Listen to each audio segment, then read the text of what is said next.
up, RotoGrinders? Dean here. Dean 7904 if you want to get all technical. 2 hours of nonstop NBA DFS conversation. I don't know why. I couldn't get my sports straight there for a second. I don't know what I think I was going to say NFL, but that's not. It's Wednesday night. I'm doing an NFL show later, the Pick Six show. I do tune in for that. It's myself, Rebar, and Daigle. But this show, we're talking NBA DFS, taking y'all straight up the lock. We hand it off to crunch time. You got Andy Means, you got Taylor as well, and Kevin Roth will be holding it down. It's Bobby Gomes when he's not winning $1 million, when he's not leaving notes on people's cars. He's smashing in DFS. Bobby, how are we doing today? How are things in your world? Doing good. Yeah. Just had some parking issues yesterday. Obviously, the Celtics. Just people don't know how to park, man. So I had to let them know, you know. I sent Dina a photo of the message I left. The person in front of me who was taking up 3 spaces, but with 1 car. Right. Yeah. I don't know. Ready to kind of break down the slate. Excited to go over it with you. How's everything in your world, Dean? Everything's fine. Did you watch the Celtics yesterday? The in-season tournament concluded yesterday. As far as we got the 8 final teams. Were you following along? I happened to be watching the Boston broadcast, and like they were following along too. They were all in on it as far as having to win by a certain number of points. And the Boston broadcast is like, it's only like they're getting nervous about like an 18-point lead with 3 minutes to go. Like, this is amazing. Like, it's so because of point differential. They were playing the starters, most of them, until about 2 or 3 minutes left to go. Tatum was out there pretty deep. They brought Al Horford back in, like up 27 with like 6 minutes to go or something like that. But I don't know if you caught any of this, if you care about any of this. But I'm into it. I dig the in-season stuff, and I'm looking forward to next week and just all this manufactured drama. I'm in on. Sure, why not? Otherwise, it's just like another game of 82, and collectively they mean something, but individually not a heck of a lot. Were you watching this or not so much? You're watching what is the show you watch with your child? The lady, Miss Rachel. No, we weren't Miss watching Rachel. Miss Rachel. I saw like a little bit of it. Didn't see the end, but I kind of read some tweets on Twitter, people sweating it out, broadcast sweating it out. Maybe that was your tweet. But yeah, it was. I guess it's interesting. To me, it's just another day. I don't know. I find it hard to buy into this like gimmicky stuff, but I guess if you're into it. Yeah. You're calling it a gimmick? You're saying it's manufactured drama? It's not authentic? It kind of is, but Yeah, it's manufactured, and the bench players care because of the 500K, obviously. Maybe like Yahoo fan bases care. I don't care. I feel like it's just a chance to get a player injured that you don't need to push these guys now. Like I would rather it not be. I don't know. I don't like fun either. I'm like Tim. I'm not a big fun manufactured fun guy. Your player's going to get injured. They're playing the game anyway. What are you talking about? They're going to get injured. They're going to play an extra minute or two, and that's what. Yeah, but you're pushing them. I get it, but just hypothetically, if someone was to blow their knee out, then we might be having a different conversation, right? I would imagine. So, I don't know. It's if you want them to play extra minutes and you're into all this stuff, like that's fine. It's not for me. You speak about Tim, our fellow co-host for the People's Show on Sundays, talking football. He popped up in chat, and he's of course, I'm sure he's on your side of this. He doesn't like fun either. He also just wants you to pay your heating bill. Like, you're all bundled up. Do you have heat available in Boston these days? We have heat available, but I'm up high. My girlfriend had the windows open all day. I'm freezing, so this is what I'm wearing for this show. And Tim, mind your own business. Just stay in the chat. It's currently 34, according to the interwebs there in Boston. She's got the windows open at 34. I love that. That's great. I like it cold, but so like I wasn't opposed to it. But then I got home like legitimately 10 minutes ago, and I was like, wow. Yeah. I need my AC in the sun. My apartment has to be cold, but this is too cold. All right, let's talk about tonight's slate. We're going to go game by game. Let's say hello to the chat as well. We said hello to Tim. We should say hello to everybody else. I'm sure Tim hit the like button. I'm sure Tim is subscribed. I'm sure Tim has the notifications turned on so we know, or he knows when we go live. But everybody else, do the same thing as well. We would appreciate that. join the conversation as well. Throw out some questions. We'll do our best to answer those, and especially if they're pertinent to the specific conversation going on. Yeah, we got some news as far as Houston playing the back half, the back. Oh boy, the windows are open, aren't they? Are they still open? I hear some horns talking out there. Somebody doing some parking issues, I suppose. But this is not parking. This is a fire alarm. Oh, is that what that is? Okay. Do we have an emergency? You're going to be all right? This is like Scott Haynes on Red Zone over the weekends. I'm sure we're going to be all right. I just don't know if this is going to be great right now for the show. Okay. Yeah. Well, we'll see. If anything's obviously that would take precedent if there's sort of an issue, but we did see over the weekend. We're okay. We're good. My mother-in-law just almost burnt the house down, I guess. Usually my building one that is like a universal one for the building is absolutely insane. Like it will scare you. Like it's my kid gets petrified if it goes off. It scares me. Petrified. Yeah, they make it. It's the scariest noise. And can we just have batteries that never die? Like, can we invent that? We can go to the moon. We can't invent that.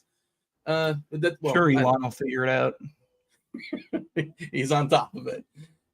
Freddie VanVleet's not playing in the back half of a back-to-back. I figured Houston would do something on their back half and travel. It's already a tough place to play there in Denver.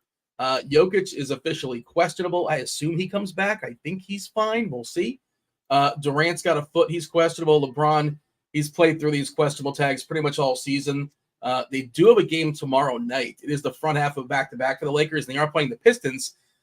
The Pistons have now lost, I think, 14 straight games now for Detroit, and they just lost to, God, who just beat them? The other terrible team in the league. That was on a 9-game losing streak. Was it Portland? I can't remember who it was. It was somebody just truly awful in their house, and they got absolutely walloped, shellacked, whatever adjective you want to use. They're not very good, so maybe the Lakers see this as a rest spot. I don't know.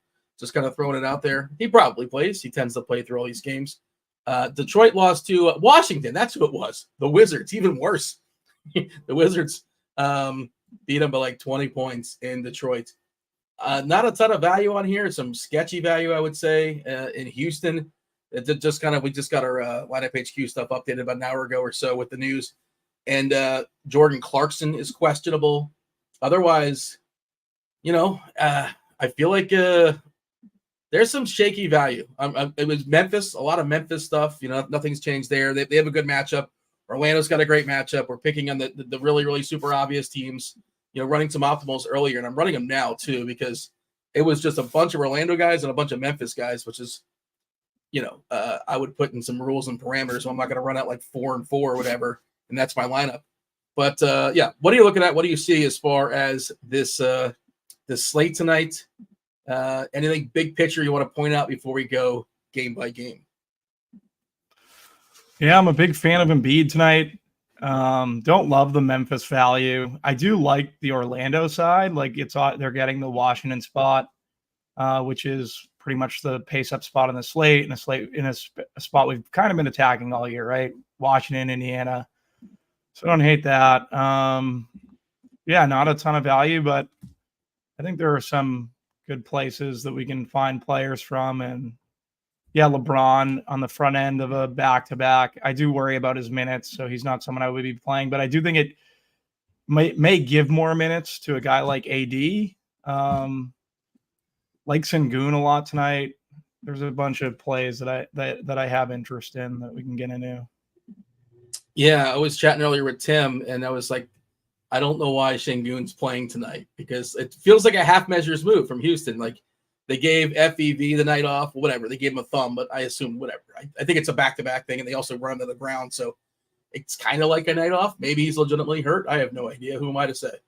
But I just thought that, and they're back-to-back in Denver. Denver is just a brutal place to play because they're a tough opponent.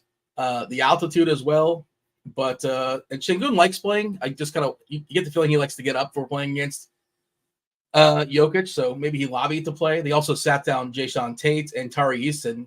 His backup is also questionable too, or one of his backups with a leg. So we'll see. That is one of the later games. The first game we'll talk about on this slate is the aforementioned Orlando Magic. I'm running optimal stuff now. I want to see how many Magic pieces are jumping in there. let's see, we got an update, lineup HQ about 20 minutes ago when it comes to projections. And as far as ownership, we got to get a new batch of that at some point because it's a little stale. Yeah, don't look at the ownership stuff right now because it's not going to be helpful until we get an update because, oh no, never mind. It is updated. I just can't read apparently. 5/12 as of, okay, so it just happened. I hit refresh and they just updated it. Like magic. Look at that. Shout out to the projection team. And we'll talk about some ownership as we progress. But yeah, Orlando's taking on the Wizards. We know the Wizards are a fun team to attack. Orlando's got a 122 team total. They're 10-point favorites here. 234.5 is the total. As far as who's in and who's out in this game, Washington essentially fully healthy, though DeLon Wright, but we haven't seen him in a bit. Nothing new with Orlando either. Wendell Carter's still out. Fultz still out. Jonathan Isaac is questionable.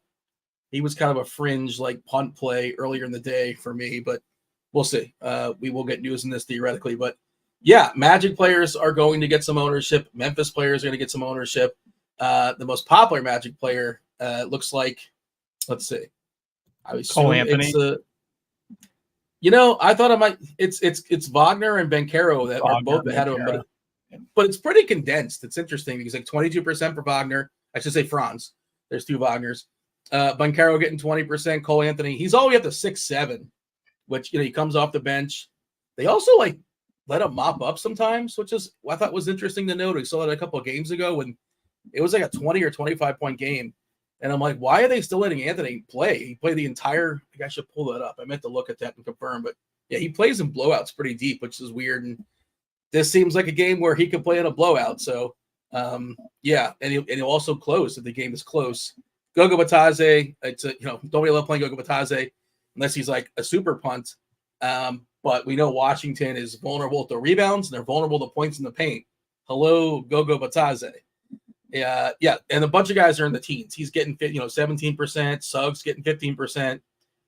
Gary Harris at 13%. Nobody likes playing Gary Harris, but maybe you do. You tell me. Yeah, Cole Anthony is the first guy that stands out for you, or you're just kind of guessing that he would be the most popular play? I was just guessing that he'd be the most popular play. For me, I'd love Jonathan Isaac if he played. Franz Wagner is the guy I want from the Magic, just because Washington, he's the most fantasy points to the small forward position. I think he's super strong. Banchero, you can obviously make a case for as well, but I would prefer Franz.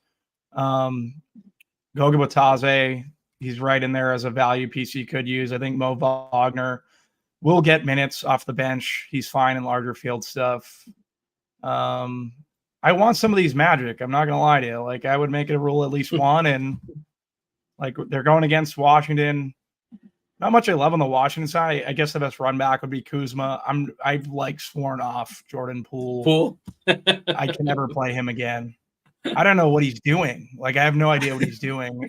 Did you see he could have took a jump shot and he tried to like scoop it up and someone just sent it into like the first row. And I'm like, this guy's terrible. I'll tell you, not only did I see it, but it was Asar Thompson and he swatted it in the first row. And I had Asar Thompson an over for blocks. I'm very thankful for Jordan Poole. He does his mixtape or something. Yeah. It's spectacular. It really, I don't know if he's in on the bid or not. If it works out for you, I guess that's great. Yeah, what's his thing? Is he just losing his mind? Is he? What's his whole? What is it? This is just it's the Jordan Poole experience, man. Like I think this is just what it is. Is it CTE from the Draymond punch? Oh, I don't know about this. It just seems like it's just erratic, right? Like, are you saying Draymond was right? I don't know. Just seeing him be frustrated with him? that like little meme of him, like, I guess, yeah. I dislike Draymond too. That I like felt bad for Poole at the time. Now I don't feel bad for Poole, but I still don't like Draymond. So I don't even care about the situation. Like, he probably deserved it, and Draymond's still a donkey for doing it. I really, really like Draymond, but sometimes he makes it tough. Like last night. You like Draymond? Yeah, I think he's like. I'm so impressed by him, and he's like the smartest guy on the court. For what? For third whaling it, for 4 championships, fourth whaling it, whatever he does. Give me the long list of players that impact their team positively in the year 2023. I don't think that's or 2020, positive punching your teammate in the face. overall, that overall impact our team positively that can't shoot. Like, give me that list. Like, he's gotten so much out of his ability. He's a good distributor at the top of the key. He makes Clay and Curry better. I get it. It's just, I don't know. They can probably find someone else at this point. Well, I mean, I'm saying as an overall, like going back like 5, 6, 7 years ago, like what he's gotten out of his game and how limited his game is and how positive of an impact he was. Like, how many guys can you think of that like are positively affecting their team? How much does it have to do with Curry and Clay just shooting the lights out? Well, sure, that helps too. Yes, it's a team game. Mr. Kirk says, I'm impressed with him kicking guys in the nuts over and over again. Yeah, I mean, there's other stuff, right? But I just think he's gotten so much out of his ability. And he's certainly landed on the right team, right? If you want to make that argument too. He landed on the best. It's the best situation ever for him. But the flop last night was I don't know if you saw his flop last night. So the no, thing I didn't is, see it. I bet it was egregious. Flop. Yeah, and like fine, okay, he's not the only. He doesn't have monopoly on flopping. He's such the other thing is like he's such a like fake tough guy. Like I wish he went at like Isaiah Stewart. Who was it that he went after? The other he went after like some guy who obviously I don't know. Yeah, I'm not a Draymond guy for sure. It's funny you mentioned that because Stewart versus LeBron. You remember that? Yeah, I want to see them go after that guy. If you're gonna, maybe LeBron sits for that reason. Maybe LeBron just doesn't play because there was a game he didn't play against Detroit. It was last year, I think. And like, I could see him not. I wouldn't want to be on the court with that guy after he ran through 15 people to attack me. It's a good angle. I did bet some over individual players on the Lakers because I thought there's a spot. I think there's a chance that LeBron doesn't play, and maybe that puts it over. Who knows? That'll start the conspiracies. He's just dodging Stewart. I don't know if he's played him since, to be honest. But the thing is that Draymond got. Yeah, I think he got there's a pretty good chance, like he does fit, or his minutes are cut tonight. Who is this? Olynyk Draymond is in, by the way. The Draymond thing last night was just he got caught. Like he flopped and he got caught. Whatever, not the first guy, not the last guy. But then he was relentless on the ref, like yelling at him, like, "Look, you got caught and you're still trying to sell it. There's video evidence of this. This is not like 1910. Like we can all see. It was up on the big screen. We can all see you flopped. Yeah, I can't believe you yell and move on. Guy. It says a lot about you, Dean. To be perfectly honest, I didn't say it's not that I'm not the root against guy typically, but I said I'm impressed. I'm really impressed by him because what he's gotten out of bully for one. This is honestly, I don't know, Dean. You got me. I thought you were a good guy. Now I'm questioning you. Or Jordan. Let's put it in the chat, Steve, because the chat's got a lot of thoughts on this, Draymond. Let's run a poll. I don't want to say love or hate. Do you like Draymond? Yes or no? Like because he's very divisive. People are putting their I don't know how to phrase it. I hate did this team win it or did that team lose it? Like they'll first take the argument. Like a lot of times it's gray and everything. But I feel like the chat does not phrase it however you want, Steve. But basically, do the people like or hate Draymond? Love, hate, indifferent. Here, love, hate, or indifferent. How about that? Somewhere in the middle. Let's see if the poll results pop up. Let's focus on this game. Let's jump back to the slate. We got plenty of time. We still have an hour until we yield to crunch time. I think I think Isaac is a very good play at 4-1. What do you think about his minutes if he is key tagged, right? His minutes do become an issue. That's his deal, right? The most minutes he's played this season. He did play 20 one game. He played 20 against the Bulls, 16, 14, 12, 14. I'm going to guess we have him probably around 15 or 16. Let's see where we have him projected at. That is the issue, obviously. And he's a pretty good fantasy player historically. We got him at 15 minutes. This year, he's averaging 1.2 fantasy points per minute. So that's obviously really, really solid. And you can bump that up if you want to grade in a curve against Washington. And you tell yourself a story, you get the optimal outcome. And he could put up, 25, 30 in 15, 16, 17 minutes. He's also probably not a guy that mops up, right? If this game gets ugly, they just don't get – he's got a long history of injuries. They just do not push him too hard. But, if he plays, he probably gets those 15 minutes. So I was going to recommend Joe Ingles for larger field stuff. But I think that you just made a case against it, which is he's definitely not getting run if this game blows out. I don't think so, right? I'm trying to think, who would it be? Well, I mean, it would be like Admiral Schofield, Okiki, Caleb Houston, maybe Mo Wagner, probably not Gary Harris. It might be Joe Ingles if you just sort of like work backwards. Maybe like they could like just give Anthony Black minutes just because, like, you know, it's possible like he's Cole Anthony's kind of eating into the minutes they were giving to Anthony Black prior to realizing that he was terrible currently. And also, again, we've seen Cole Anthony play mop-up duty, so he might be a part of that. I don't love the price. Like, Cole Anthony's kind of worked his way up from like 5K to like 5.5, and now he's 6'7". I like the Fanduel price much more, 6'4" on Fanduel, 6'7" on DK. Certainly, you can pay that off. You know, he should get loose here versus Washington. We're still projecting, I think, 28 minutes. He comes off the bench, and when he comes on, he basically sticks around. But, you know, I guess it caps his ceiling just a tick or so. But let me give me like the power rankings as far as Orlando pieces. Are you prioritizing? Is it just going to happen organically? I assume I'm going to have at least one Orlando player in every lineup. I wouldn't guarantee that, but Banchero 1.13 fantasy points per minute, 26% usage in the season. Mentioned Gogo Batase. He's a good fantasy point minute player, 1.11. Usage not great, but he's going to grab some boards. And this Washington team gets absolutely thrashed on the inside. They give up a ton of rebounds. I think last I checked, nobody gives up more opponent rebounds than Washington. So you got yourself a chance for a cheap double. Let's see. Yeah, Washington. Not only go ahead.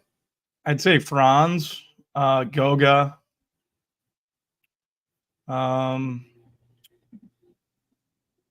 I would say Cole Anthony at 6'7" is probably third, but I don't love it. Like I get it's fine, but point guard, shooting guard eligibility, it's versus Washington. So I guess he's third. Mo Wagner, Harris, Isaac, just because he's Q tagged, he'd probably be ahead of Harris if he wasn't Q tagged. That's it. Ingles. Washington gives up 3 more rebounds than opponents than the second worst team as far as rebounds per game. 58.5. Next up is Dallas at 55.4. That is a pretty big discrepancy. They're really, really bad. Well, they're bad on the glass, and they're also they play fast. So, more rebounds are going to go down that way as well. The chat has really got some takes, by the way, on Draymond. They do not like Draymond, at least the people that are writing. I'm always pro chat. Like, I feel like I always follow the side of chat. Look at you sucking up the chats. I'm not. They know what you're about. They know you're a bully. They know that's why you like Draymond. He falls in line with what it's basically you're just projecting. And then, he's got layers. You're making him one-dimensional. He's not a one-dimensional character. He's got a lot of layers to him. How does he have layers? He's not. He's a bully. He's a flopper. I can't wait till he gets knocked out. Isaiah Stewart could do it the next time. He's playing with the house's money. He's already like won championships. He's already in the Hall of Fame. I wish the NBA was the NHL so Draymond could. So you'd see a good one-on-one. It's amazing how like the NHL the other night, my Florida Panthers took on the Ottawa Senators. I have to just cut off and there are a lot of tangents here, Dean. I know it's an 8-gamer, but I'm just saying we're getting off on a lot of tangents. But go ahead. It's only 7 games, so we got more time. 7 games. The Kachuk brothers were playing against each other, Ottawa and Florida. Everybody on the ice got a 10-minute game misconduct. The brothers weren't on the ice. At least I know Matthew wasn't. But any other sport, like here's 5 guys fighting 5 guys, like nobody even cares. It's not even news. But like if this was baseball, if this was basketball, any other sports, like what is going on? This is true. This is definitely true. Any other sport, who cares? Whatever, it's fine. Yeah. That's what they do. All right. Wizards runbacks. You said you wrote off Poole. Yeah, I mean, look, everyone needs to write. Jordan Poole wrote off Jordan Poole. So I got to spoil it for you. You're going to play Jordan Poole again. Like you say never again. But no, I'm going to play him. Like if I was playing 150 tonight, I'd definitely consider him. But personally, for me, I'm not playing Jordan Poole tonight. I think Kuzma, Gafford, those are guys that I'd have interest in. Going to put Jordan Poole in, I just can't do it. Other people are going to do it, not me. He's not been great. The minutes have been kind of bounced all over the place, right? This just not as reliable as you want him to be. These Washington rotations are kind of fickle in general Kuzma getting 33 minutes. He's like the most reliable guy. Gafford, he can only play so much. He always gets hurt too. Like nobody goes to the locker room more than Daniel Gafford. I don't know if anybody keeps score on that, but I feel like people want to give it to the brow to Davis. They're not noticing Gafford. Pool minutes, we're projecting 32, which again, it certainly can be, but hard to trust. Ownership wise, by the way, the only one really getting ownership is Gafford at 7%. Gallinari, I will never play because he's just not. I don't want to say never. I don't speak in definitives, but I never want to play him because he's never going to get. There's no opportunity for him to play more than 20 minutes, right? He's going to get his 18, and that's that because he's Gallinari and he's fragile and he's old, and there's no. I heard you're fragile, Dean. That's what they've been saying. This is true, but I'm not in the NBA. I'm not rosterable. If I was in the pool, I would cross myself out too. Definitely give me a big old X. Anything else we want to say as far as this game, or shall we move on? No, we can move on. Okay. Lakers, Detroit, 229.5 is the total. Lakers, 8-point favorites. We talk about them being on the front half of a back-to-back. Pistons also are on the front end for what it's worth. Jazz, Clippers also on the front end. Put that in your back pocket. On the back end, Toronto, the Kings, and the Rockets.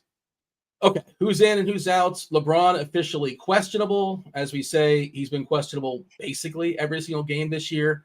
But maybe he doesn't play tonight. Maybe he doesn't want to see. Maybe he's got stewarditis.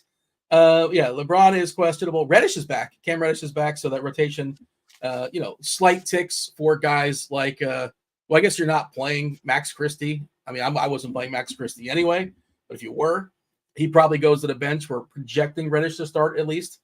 Of course, Reeves doesn't start and he probably closes. So either Reddish or Prince will get bumped to the bench most likely for the close.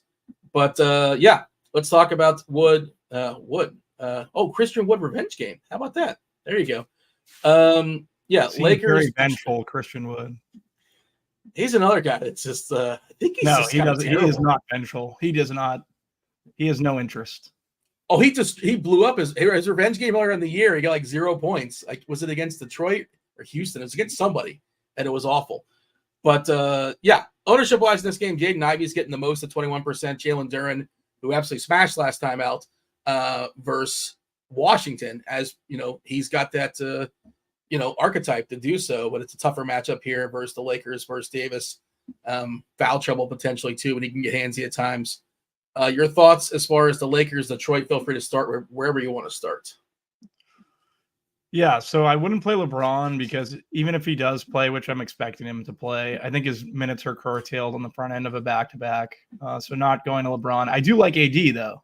At 9.8, I think AD is interesting. He's someone at 10%. I could easily get over 10% in 150. I think he's a strong play. Jaden Ivey at 5.7 on the Detroit side. Like him, he'd probably be my second favorite play in general from this game.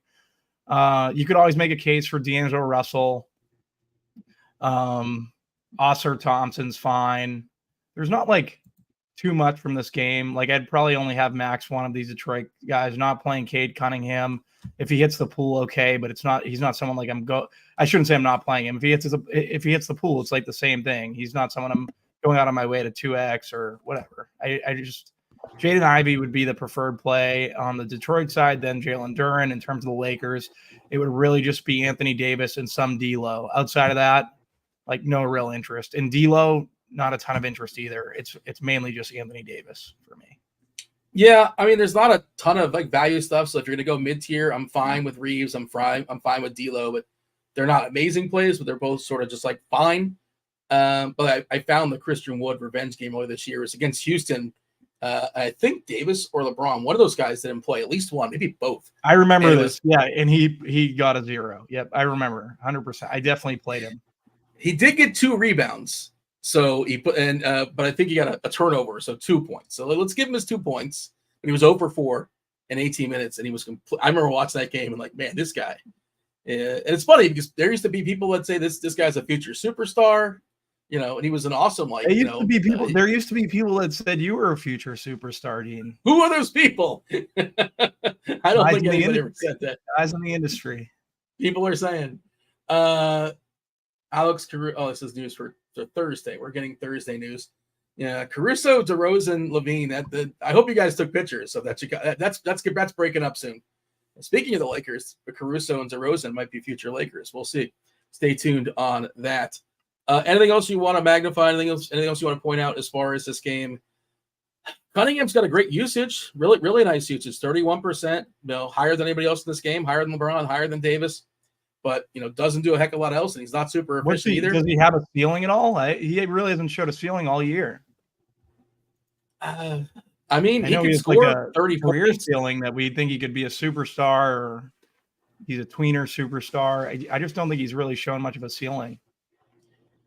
Yeah. Not a big rebound guy, obviously. He's got to get there with points mostly. He can get some assists. He can go 30-10. Like I guess that's a ceiling, but it's sort of built into his price. And I think he's. I guess if you're playing one of the stud Lakers, you can run it back with Cunningham. I was thinking about Duren. People are just running back with Jaden Ivey or Jalen Duren, who's actually Jalen Duren's actually good at basketball. No, Cunningham's obviously good, but I mean, like I feel like I've had much more. It's been a much more pleasant experience rostering Jalen Duren this season than Cade Cunningham. Yeah, for sure. Remember at the start of the season, he was like 4.9 or so. It was really cheap. Yeah, insanely cheap for like a week or so. Like people are just smashing him all over the place, and he was putting up like 18 and 15 every single game. But we shall move on from Lakers Detroit. We'll keep an update as far as the news. If we get anything on the Lakers, LeBron is officially questionable. Okay, I thought we had some news there, but we do not. False alarm. Another game we're waiting for news is Phoenix at Toronto, but that was the 2 7:00 games. This is 7:30. Phoenix in Toronto, 227 is the total. The Suns are currently 3-point favorites. We don't know about Durant. I don't think the injury is that severe. I think there's a decent chance he comes back tonight. He's got a foot. At least they gave him a foot. Nasir Little is out. Grayson Allen, he's questionable. We have everybody healthy for Toronto. If Durant is not playing, then Booker certainly would be elevated. The assists have been pretty strong this year. They would get even better. He would hold the ball, and his usage would be outrageous if we lose Durant in this game. Trying to see if we have an if-then posted for this. I'll throw it to you as I pull up the potential if-thens we have mapped out. If we happen to see Durant sit, we have the projections already to go. But, what do you got as far as the Suns? Feel free to jump over to Toronto as well. I think Durant plays, so there's not too much that I love from the Suns. It would be Booker. Like, he'd be my favorite play. Eric Gordon had a good night the other night. He went off. I had him. Probably one of the only plays I got right on the slate, or I don't even know why he was in my player pool, to be perfectly honest. Thank the optimizer. And I basically, it's just Booker, Eric Gordon, and large field stuff. I'm not playing Durant if he's back. Nurkic, I guess, is fine for tournaments, but I think there's better center value. And Podol would be my biggest interest on the Toronto side. I'm always a Jacob Podol guy, He usually gets there for me. This might be a Podol night. Yep. By the way, it's slow pace, right? In this game. Schroeder's not bad at 6'4" either. I don't hate Schroeder. What's his ceiling? Well, what's Schroeder's ceiling? Like, how much can he really smash that price? He doesn't. Not really. I still like Schroeder though. He's at the same price as Aldama, who I think is going to be tremendously chalky. That's a weird chalk piece. We'll talk about him, right? Isn't that kind of strange that Sandy Aldama's like chalky at 6'4"? It is strange. It's just odd. He's been playing more for that team though. They've been utilizing him more of late. So Smart being out is a big hole in that lineup, obviously. But I do like the fact that Schroeder's like priced in that same sort of price range within construction. So I like some Schroeder. He's getting we're looking Poo-poo at 12%. Schroeder, Dean. Poo-poo Schroeder. He doesn't have a ceiling. What else you got? Give it to me. Give it to me. I know you're implying. He's fine. I don't think like these guys are fine. You can play them. I don't think he really like burns you, but I don't think he's the guy. It's like, oh man, Schroeder's the guy that made my night. Like is sort of where I'm at in that. But I think he's more likely to burn you than get you there also. So, but this slate is not spectacular. I don't have the guy where I can say, well, instead of playing Schroeder, play this guy. I guess Anthony is the guy, I suppose, or Suggs is the guy, one of those two. But, ownership's going to be there a little bit more as well. We're seeing Schroeder at 13% for what it's worth. They're 12% for your boy Pirtle. Maybe you get yourself a nice little double-double. I'm okay with OG Anunoby. Pascal and Barnes are not going to be owned. They have actual ceilings. You got to pay for them, though. And I'm with you. I agree. I think Durant probably plays. We did not lack of value. I don't want to pay up for Toronto guys. I'm just throwing it out there. I don't either. But it's not the worst idea. You could certainly see Pascal or Barnes get like a 55 or a 60, right? You could see that. Yeah, that's something that could happen. And I guess Schroeder could put a 45, but yeah, we'll see. Stay tuned. Anything else of note, or shall we move on? We can move on, Dino. Yeah, I think we're going to talk. I lost my side screen, which is never fun on the fly. Oh, that happened to me on the NFL show on Sunday. It was awful. It's the worst, isn't it? I feel bad for you. So here's the thing. What I can do is I can unhook and hook back in, but then it resets all my video elements, and then the camera. It's a whole thing. So I'm like, I'm running the show right now. This is not good. No. I did not officially unhook. I'm going. I'm working without a net, so I'm working out without no side screen right now. Is what I'm doing. All right. Okay. We shall move on. Let's talk about the next game. Phoenix and Toronto is down. We got 4 more to go. We're talking about the Sixers and the Pels. 230 is the total. We're talking about the Pelicans being 3-point dogs here. CJ McCollum said that he's good to go with his lung, so we're expecting him back tonight. See, this is the other tricky part. Is I'm on the fly. I'm pulling up my pages, and it's not working for me. I had everything set, but you got to power through. Yeah, Murphy. They're saying Murphy's doubtful, so maybe he's coming back soon. We'll see. Probably not playing tonight, but maybe we'll get to Trey Murphy making his debut at some point. They're slowly getting healthier there in New Orleans. Matt Ryan is doubtful. Doesn't really matter. Philadelphia is without Jaden Springer, Dan House, and Oubre. We don't have time to get into that. But Oubre, I want to get into it. What is there something that I'm missing on the Oubre? I know he got hit by a car, but I know there was some. Do you know he got hit by a car? Did he get hit? Yeah, they don't know for a fact that's actually what happened. I don't want to be the guy that I would just I don't know how TMZ got a hold of it, but there's ring footage of him coming in with his bike, and apparently the police could not find the footage of him getting hit. So I remember that, but has anything come of that? Well, I mean, how do you prove you've never been to Idaho? You can't do. How do you prove somebody wasn't hit by a car? Okay, now I get you. I don't know. I don't know. I'm not making accusations. I have no idea. And we've seen guys before. Jeff Kent and his motorcycle probably ran in a Big Dean, the Big Dean the bully on got beat up, got stomped down. Yes, I'm beating up Kelly Oubre. What? I don't know what he's also Broadway bully. Big Dino. I went down the rabbit hole one day, and I think he's a big fan of BMX bikes, just biking in general. Yeah, he fell on his bike, and he didn't want to. I don't know. I mean, I have no idea. Who knows what sort of writing is in his contract? But I just hope he gets better, and I hope he's okay. But there's some speculation out there. I'm sure there's a Reddit forum or whatever. But feel free to do the Google on your own. Okay, yeah, Philadelphia, New Orleans, 230 is the total as far as ownership stuff, as far as who we expect to be getting that. Well, is this for real? Nicholas Batum is getting 20% ownership. Get out of town. I know he's cheap and he's starting, and we're projecting him for 30 minutes, but this is not 2013 or so. I'm going to be on the other side of this with you, Dean. I like Batum tonight. Whoa. Okay. Sell me on Batum. Yeah, he stepped in, played well in place of Oubre, him, Covington. I think they're guys that are in play. We're starved for value. I don't hate Batum. 20%'s a lot.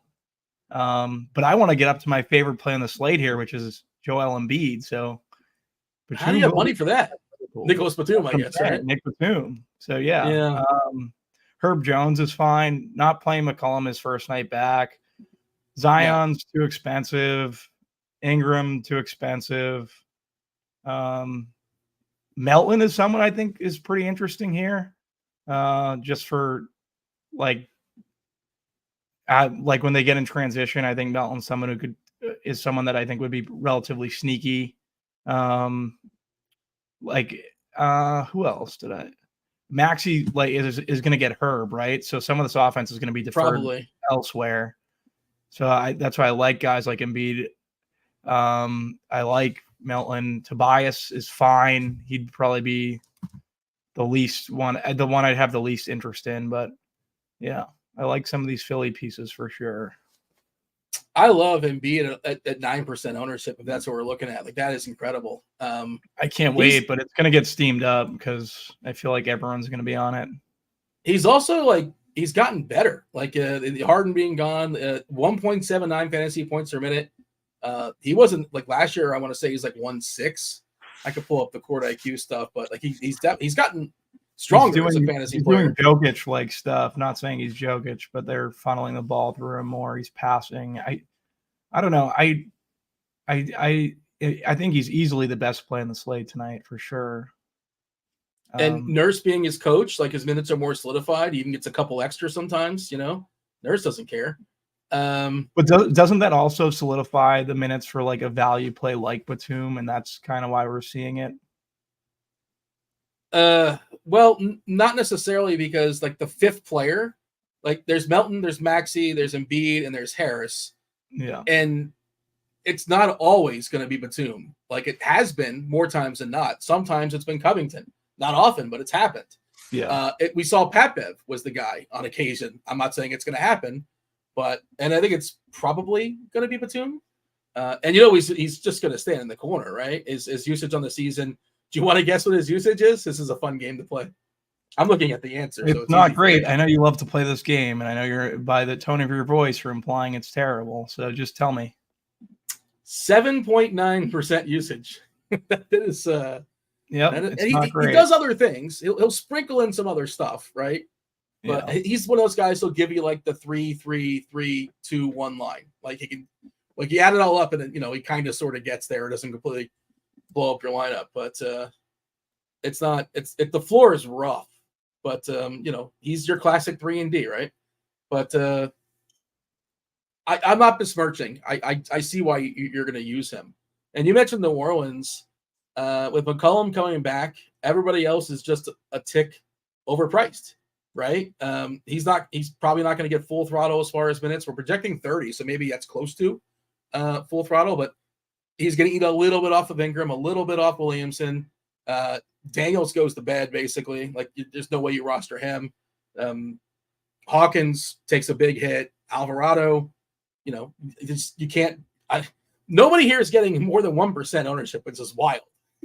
Doesn't mean you can't play Ingram, you can't play Zion, but they're all just a little bit too overpriced. Usually those guys, when everybody's fully healthy, McCollum's back, you're going to get Ingram around 8K and Williamson around 9K, and they're both around the 8s, and they're both in the 9s. And if you want to overspend to be different, sure, but it doesn't sound like you. I was saying the generic you, not you specifically. It doesn't sound like you want to do that though. No. I missed what you were saying. What were you saying? Sorry, I was trying to fix something. Yeah, no worries. I was just talking about how New Orleans is too expensive, and they're all too expensive. Yeah, maybe Jonas. You can make a case for Jonas. Yeah, it's an interesting one because I think you can make the argument of he needs to play. By the way, Scorekeeper in chat says giveaway in Discord, please. It's been too long. We do those on Friday, basically every single Friday. When producer Devin's on, we give away one, sometimes two individual weeks. We also run a contest on either Fanduel or DraftKings. You finish first in that, you get a week free of RG Premium. So, it's been 5 days. I know it seems like it's been longer, but we'll run it on Friday. I don't know if they can set it up here on the fly, but Come back in a couple days. I didn't want to Stick say around. anything, Dean, but I've been hearing that some things going around the interwebs that you've been manipulating these giveaways. Is that true? What is this, like the Kirkwood conspiracy? Yeah, I guess. Did you see he won again? I mean, come on. What is going on? He keeps winning the treasure, the hidden prize on DraftKings. What did he win for crowns?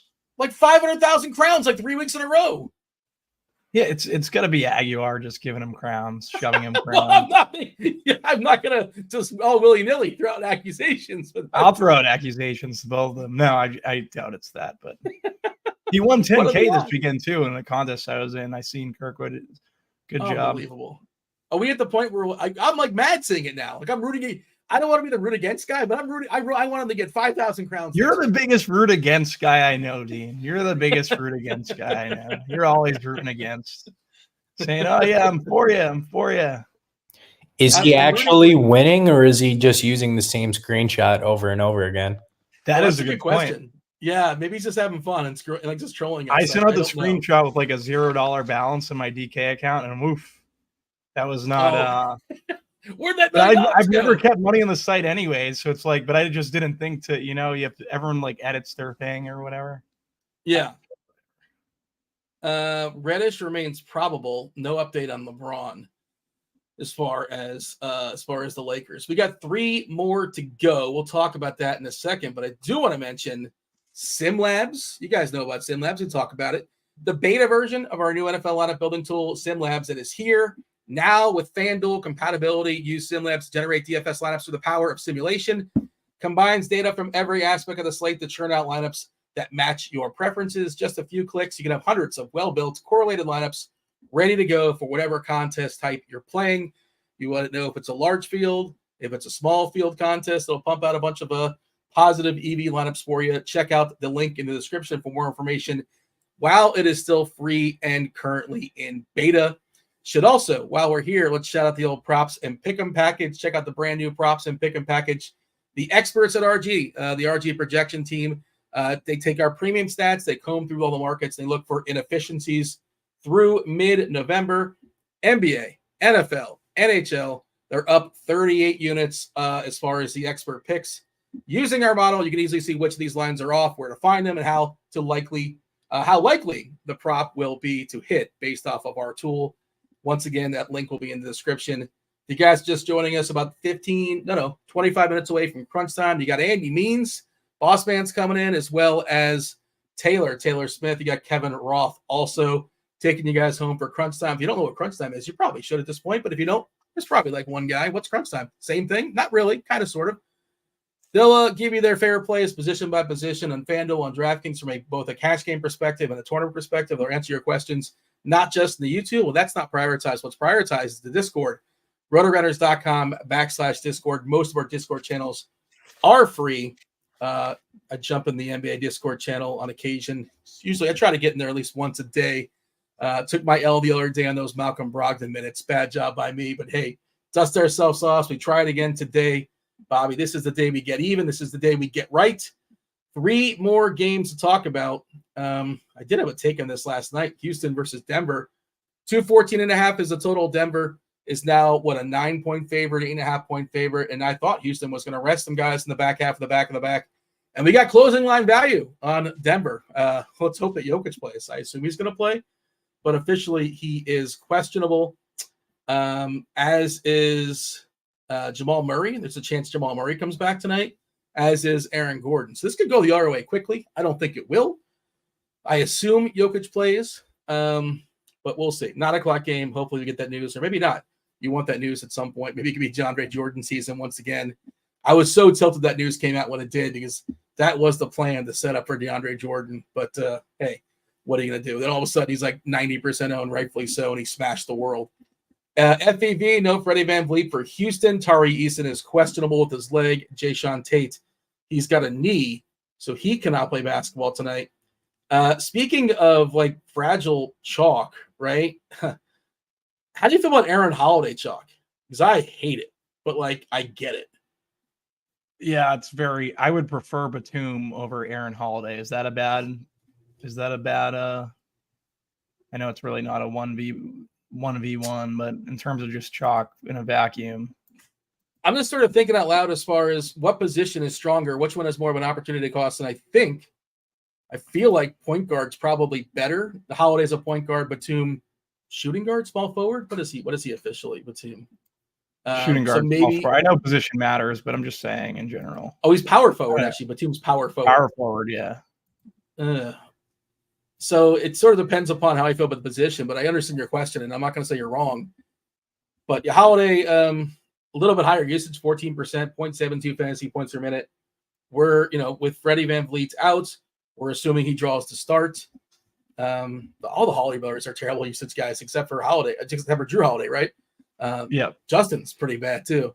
But we're giving him 33 minutes. And if he plays 33 minutes, he's going to eke his way to paying off his salary, projecting him for 23 fantasy points on DK as a median projection at 4.1K. And that's why he's getting 47% ownership. Also, this slate is severely lacking, value plays. So that's why we're here. And if Tari Eason plays, which we don't even know if he's going to play, and he's rested before on back-to-backs, which, again, that might be a red flag. He's had injuries.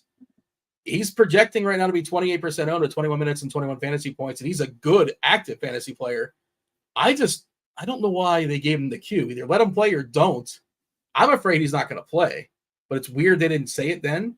And I also think it's just a weird, go the half measures. I don't understand the half measures here, Bobby. Go full measures. You don't get that reference because you're just starting to watch Breaking Bad. How far along are you with Breaking Bad? How far are you now? Go full measures. Is it has to do with measuring in a beaker? No, that's clever though. But no, that's good. That's not what it is. But you'll get it at some point. So you haven't given up just yet. I was watching it and it was just not interesting to me. I know chat's gonna end up getting on me because it's the greatest show. You said of all chat's time. always right. Chat is always right, but I could be wrong. I never said I can't be wrong, Dean. Maybe I'm wrong. Maybe I'm obviously on the wrong side of this situation. Everyone loves Breaking Bad. I don't seem to like it. I don't like his wife. His wife's annoying. That's the consensus. A lot of people. Many times she's like a right, Caitlyn. She's like a Catelyn Stark from Game of Thrones. I just hated her. Which I guess that means that she's playing her character well, but yeah, she's not well liked by the fan base. Although again, many times she's actually in the right, but because people, I don't want to give anything away. Nance is not playing by no Larry Nance. He's out with an illness. It should bump more minutes for Valanciunas in a spot that he already has to play more minutes, right? I guess they don't have to go that route, but. Typically, the only thing I'm concerned is that Valanciunas can get played off the court with some pick and roll pretty quickly, but he has had some pretty decent games against Embiid in the past. And Embiid, by the way, has lit him up. He lights up everybody. So I love your Embiid call. I just want to find the salary for it. Just kind of backtrack there for a second. I don't want to besmirch the projection team, but why don't we have if-then statements for the Rockets? If-then projections, not statements. Thinking of optimizer builds. Why don't we have if-thens for the Rockets? Because they take longer than you think. It's to do it for every single player. So they have one for Keegan Murray. They have one for LeBron. They try to pick the ones that are the most impactful. They had one for Kelly Olynyk, which whoever did that is probably annoyed. That's already expired. That's worthless. He's already in. But yeah, it's not to just click a button. You know what I mean? They have to go through each individual player and how to fix this rate and that rate. I talked to Keith about this one time, and yeah, it's more of a tedious process than you think is the answer. So they have to be selective because just time is a commodity, and you can't just do one for everybody. If the news breaks, obviously they would do the projection because that's what they have to do. But they can only have so many be unnecessary in the end. Okay, yeah, back to. Şengün, I like him a ton, and I like him with FPV out. I think he's spectacular. Again, it's a little surprising that I guess he's just going to play. He played 43 minutes last time he played against Jokic. Was that an overtime game? I'm trying to remember if it was or wasn't, but it was a ton of minutes he played that game. He's awesome. One of my favorite players. I'm always hyping up Şengün.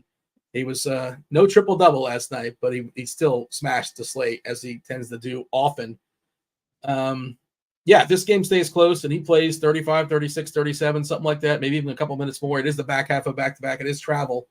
But I think he's an excellent play. If you don't have the money for a guy like Embiid stopping and Sengun, I'm certainly fine with that. Eason, I think, is good. If you get 20 minutes out of him, we might get 0.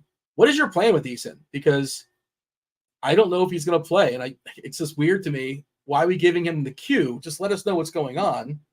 But I guess they think Denver is like game planning for Tari Eason right now. They're wasting their time, possibly.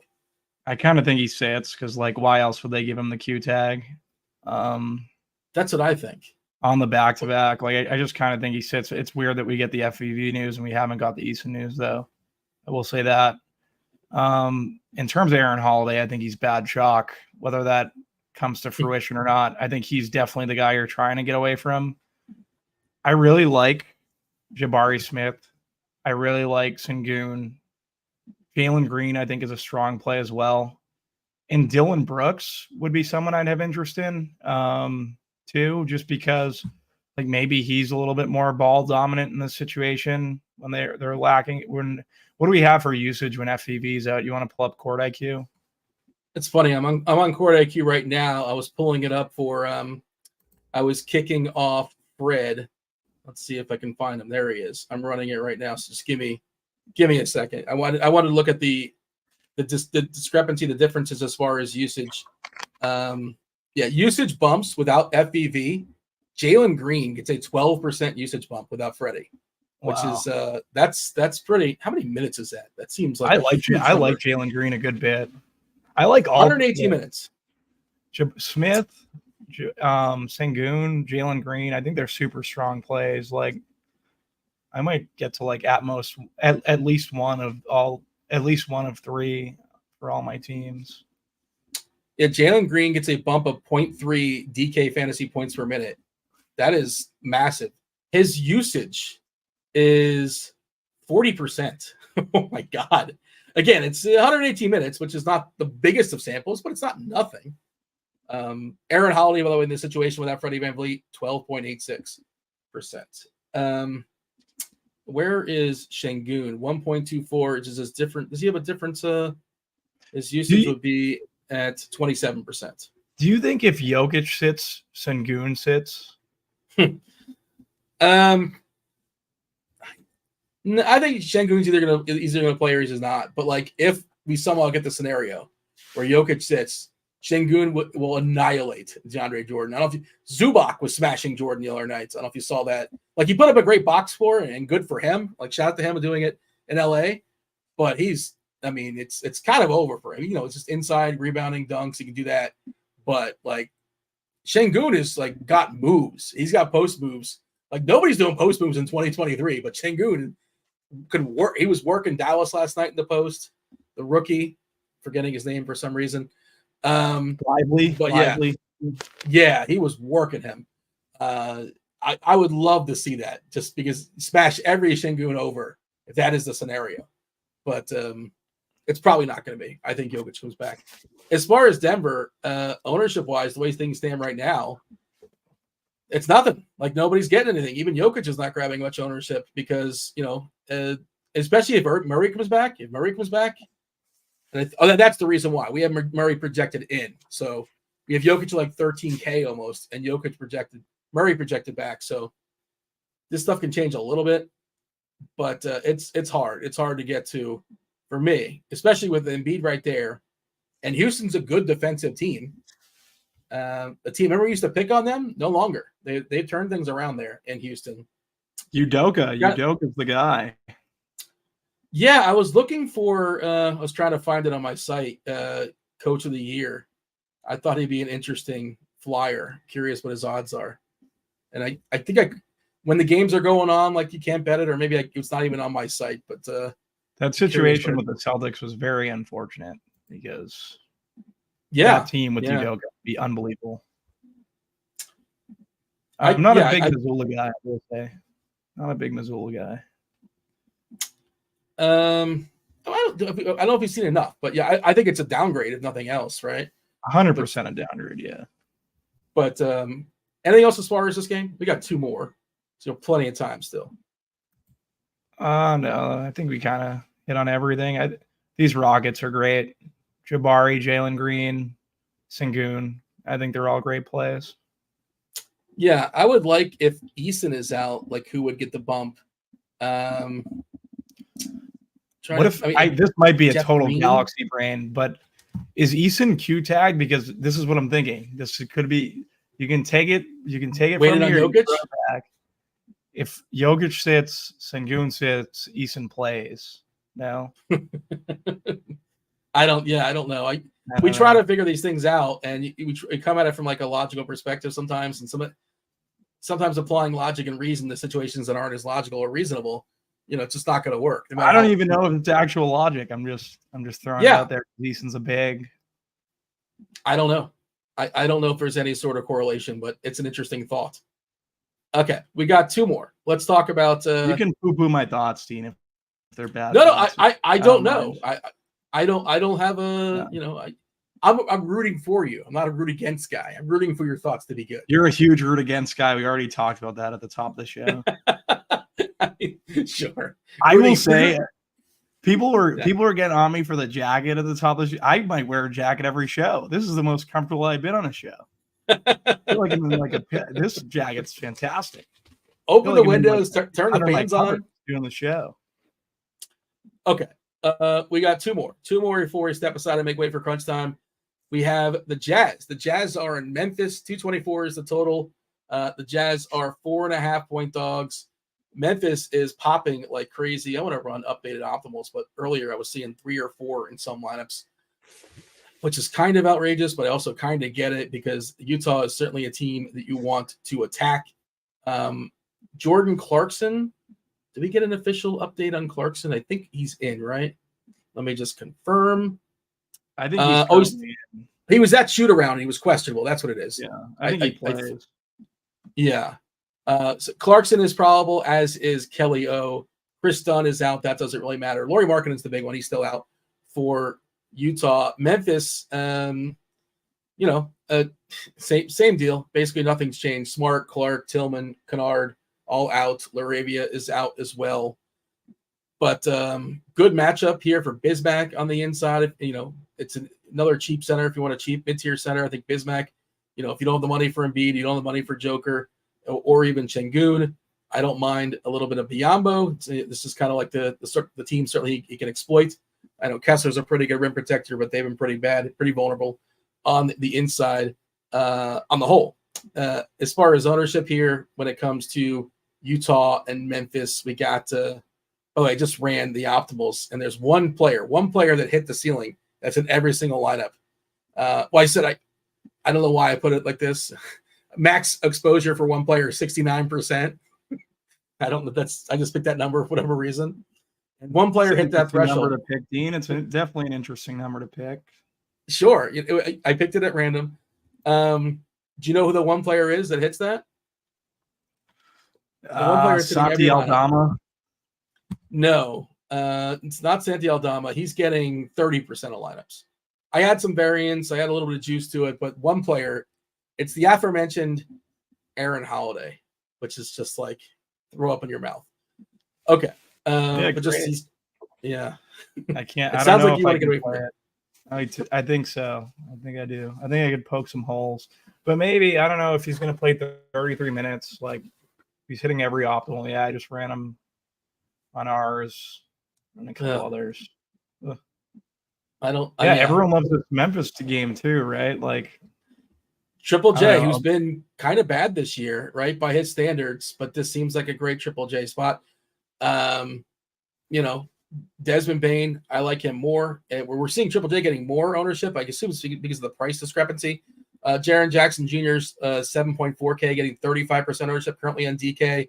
Bane is 8.5 getting 22% ownership. In the middle are two more players on Memphis. Santi Aldama getting 26%, Bismack Biyombo getting 24%.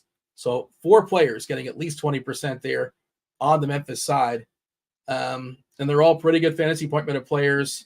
Good 3-point matchup here against Utah. Utah is like the best 3-point funnel in the league. What are your thoughts as far as the Grizzlies? Yeah, Jaren Jackson's like I ran the industry aggregate ahead of the show, and he was someone who got bumped. Like power forward center eligibility, I don't mind it. I worry about when he's chalk, just because obviously he hasn't gotten as much foul trouble this season, but I still always worry about Jaren Jackson chalk. Sandy Aldama, small forward, power forward, is probably. I think we have it wrong. I think Aldama will probably be chalkier than Jackson. I think Aldama is a lot better of a play than Jackson. Taking the $1,000 discount. Biombo at 5'2", I don't love it. He's not someone I can really sit here and say that I'm going to be getting to as much as the field tonight, and probably be under on that. Yeah, and if I kind of think like guys like Walker Kessler and Jordan Clarkson on the Utah side get lost in translation. I think they're better plays than what we're currently giving them credit for. Like I'd be 20% on Walker. Clarkson I'd be over on. Keontae George I don't hate either at 5'1". I think these are guys that are all very strong plays. Whenever Bane's chalk, I don't get it right. I'd probably just play that at the field. That's pretty much my thoughts on this whole Memphis situation. You could go more in depth on it because I feel like I'm missing some stuff. I was just gonna say that in my head I flipped it. Memphis is one of the biggest 3-point. Funnel is the word. We're stealing that word from the NFL. Memphis gives up the most made 3-pointers per game, and they gave up the fewest points in the paint, which is, so that's kind of what I was angling for that. So if Clarkson is fine, like he's playing, assuming he's good to go, this seems like a game where he can fire and make, 6 or 7 threes. You catch him on the right night, and I don't think he's going to grab much ownership at all. Bane, I love Bane. I think he's great, but, I tend to get him wrong sometimes too. I shouldn't let that affect how I play him tonight. We should talk about Utah first, because ownership-wise over there, it's not a lot. Like Keontae George is getting some. Walker Kessler only 26 minutes. He's kind of regressed a little bit, right? Good rebounder, good block guy. He's not going to score a ton, but he can get you a cheap double-double. If you get some putbacks there on the glass or some dunks and things like that. But again, it's not a good Walker Kessler matchup, because they do a very good job, Memphis, that is, which they've done very little good this year. But one thing they can do is they suppress scoring in the paint. You got to get to him from the outside, which is why I think Jordan Clarkson at 2% ownership. I know he's 7'6". There's kind of some sticker shock to that. Fontecchio is another guy. If you want to fire on somebody to kind of want a cheap flyer, he probably should be a little bit cheaper than he actually is. He's 4'6", but he's a guy that can hit 4 or 5 threes as well, and that's how he's going to get there. Collins, another guy that's not this great shooter, so I'm not going to be playing John Collins tonight. Again, if I'm playing anybody in Utah, you got to be able to be somebody that can hit a shot from the outside. Anything else we should mention here as far as Utah and Memphis? Memphis is certainly going to get fair share of popularity with Triple J, Aldama, Bismack, as well as Desmond Bane. But we should probably talk about the hammer that is the Kings. The Kings taking on the Clippers. 231 is the total. The Kings on the back half of a back-to-back. They did not travel coming off that spectacular comeback last night versus the Warriors. Clippers are 1-point favorites here. Is Keegan Murray questionable now? Because we did an if-them for him. I'm assuming he's questionable. I thought he was still out earlier, but I'm looking for my sheet. My apologies. I'm looking for you too. This is what happens when I lost my side monitor. Now I'm just all sorts of flustered. Kelly's now probable. We missed that news completely. We got that one. Yeah, Kelly and Clarkson. They're both probable tonight. Okay. Grayson Allen, by the way, not playing basketball tonight, but Kevin Durant is. Kevin Durant is. I think Grayson Allen not playing opens up more of a path. I know this is a terrible slate for value. I think you could get to Eric Gordon more in this situation. I know he's not I know what you're saying, but he's not even a value play. He's $6K. Yeah, he's not a value play. Yeah. Yeah. So I know what you're saying. He's kind of a cheapie sort of.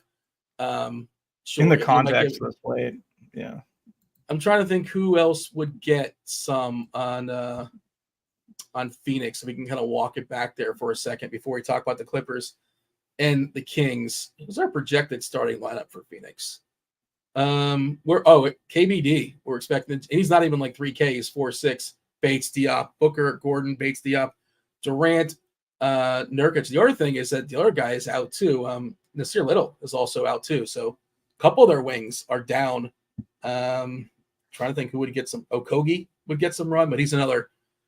We might just see like as is Phoenix always, like just like Booker and Durant take all the shots. There you go.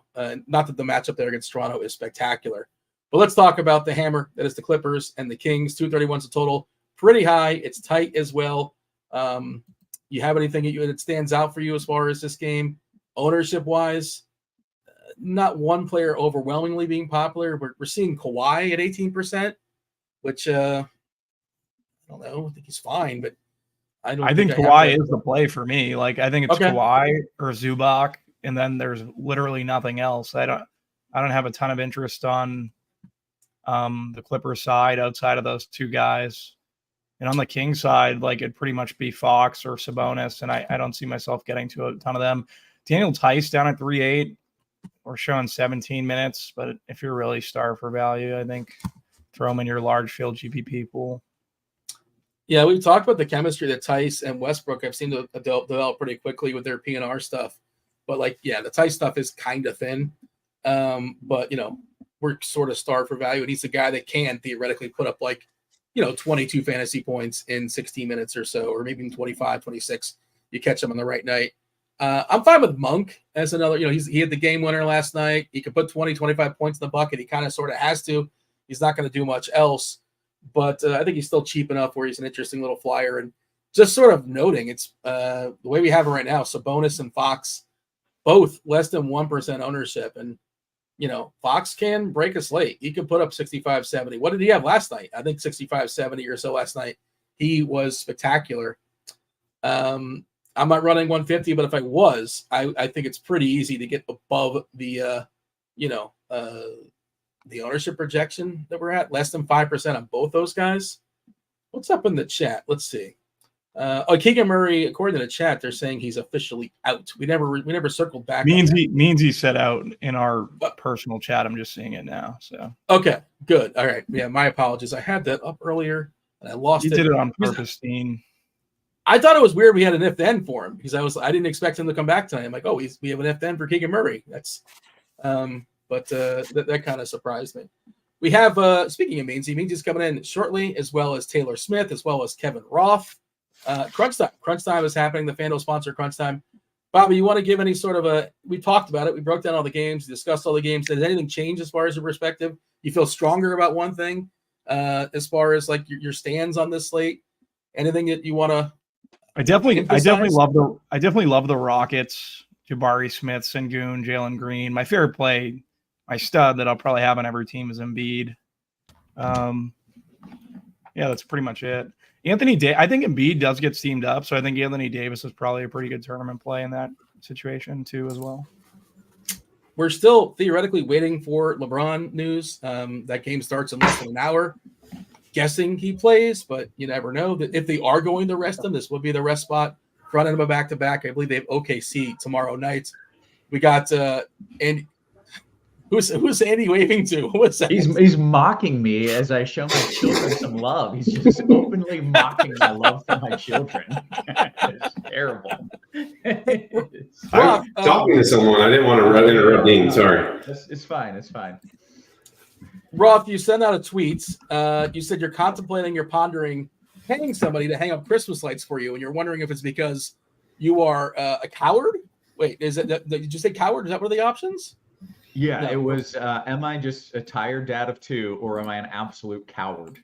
I'm still in my 30s. It's not like I'm an old man. What's the going rate? Will you find somebody on Craigslist or on the Facebook? Where do you find somebody for this? Well, as it turns out, I can tell you exactly the going rate because I went with option hire someone. It's $400, and I think that's a lock. I would do that. I am going to do that forever. That's putting them up and taking them down. Hashtag how rich. Oh, I thought it was good. That's both. Wait, That's did you both. give him the 400 up front or like 200 and 200? It's like, because they ain't coming back. He's already getting 400 up front. He's not No, coming I back. haven't to take it paid. down. That's a good question. Yeah, I don't know. I guess we haven't gotten that far. It's a I ain't solid coming point. back. He's like, I got your 400. What's my incentive? Man, I don't know. Yeah. And what kind of extravaganza you have going on? Is it a whole thing? Is it a whole show, or your standard Christmas lights, holiday lights? It's your standard stuff, but it's 2 stories. So like I'm not getting on a ladder 30 feet in the air and doing the things that they're doing. That ain't happening. Yeah, fair enough. I think it was a smart decision, Roth, personally. Yeah, I thought it was Dean going would to be poo-poo that decision, but I think it's a good decision. I thought I was going to be like on the fence if it. I was thinking 1,500 or something, but $400. I was like, oh yeah, we're in. Let's go. 1,500. It's like that's like a Griswold situation or something like that. So the What are you neighbors, gonna I do? talked to the neighbors. They had some people putting them out, and I asked them, and the guys said it's $3,000. What? Yeah, $3,000 for Christmas lights. I They was probably like, get oh, like okay. snowmen and a whole thing, a whole production for $3,000. Not even that fancy. I was like, all right. Well, I pay someone to hang pictures in my house, so there's no way that I'm going to hang Christmas lights by myself. That's amazing. That's good. Bobby, give me the player that's going to break the slate. I guess you've kind of mentioned it several times. I don't want to give you the answer, but I think your answer is it's Joel Embiid. Joel Embiid. Yep, it's Joel Embiid. Anything else, Bobby, before you step aside and make way for crunch time? That's it. Good luck, guys. Do hit that like button. Do subscribe. Do turn on those notifications. Do not go anywhere because crunch time starts now. You got Taylor Smith. You got Andy Means. You got Kevin Roth. Roth, take it away. Good stuff, as always. Welcome to it, ladies and gents. It is crunch time. It is sponsored by Fanduel, as Dino mentioned. And it is the show where we bring on 2 of the sharpest minds in the biz. Look at our heights. They're like staggered. Meansy, you're the short one, which is weird because you're 6'5". I'm 5'6". So. Yes, right. We're just perfectly in line here. We got Andy Means in the house. What up, Means? Not much. Sorry, I missed you guys last week. I was in full preparation mode for Thanksgiving. We were hosters, so I was, running ragged. I was also sick, which led to a big old fight of whether I could drink wine on Thanksgiving because I'm on antibiotics. Biggest fight maybe in the history of the marriage. Like, I don't care if I die. I'm drinking red wine on Thanksgiving. So we've hosted. There are people over. I'm in my own home. I'm drinking red wine no matter what, right? Yeah. Yes. That's absolutely the right choice. For what it's worth, I think you're absolutely allowed to. It just lowers the effectiveness of the antibiotics, but it won't kill you.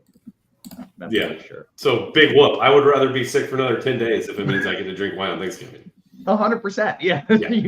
I'm firmly in your camp. You should have texted me. I would have talked to Megan and be like, look, this ain't worth fighting over. This is going to happen. We got Taylor as well. Taylor, what's up, man? Not much. Thanksgiving for me wasn't quite as traumatic, but happy to be back as always.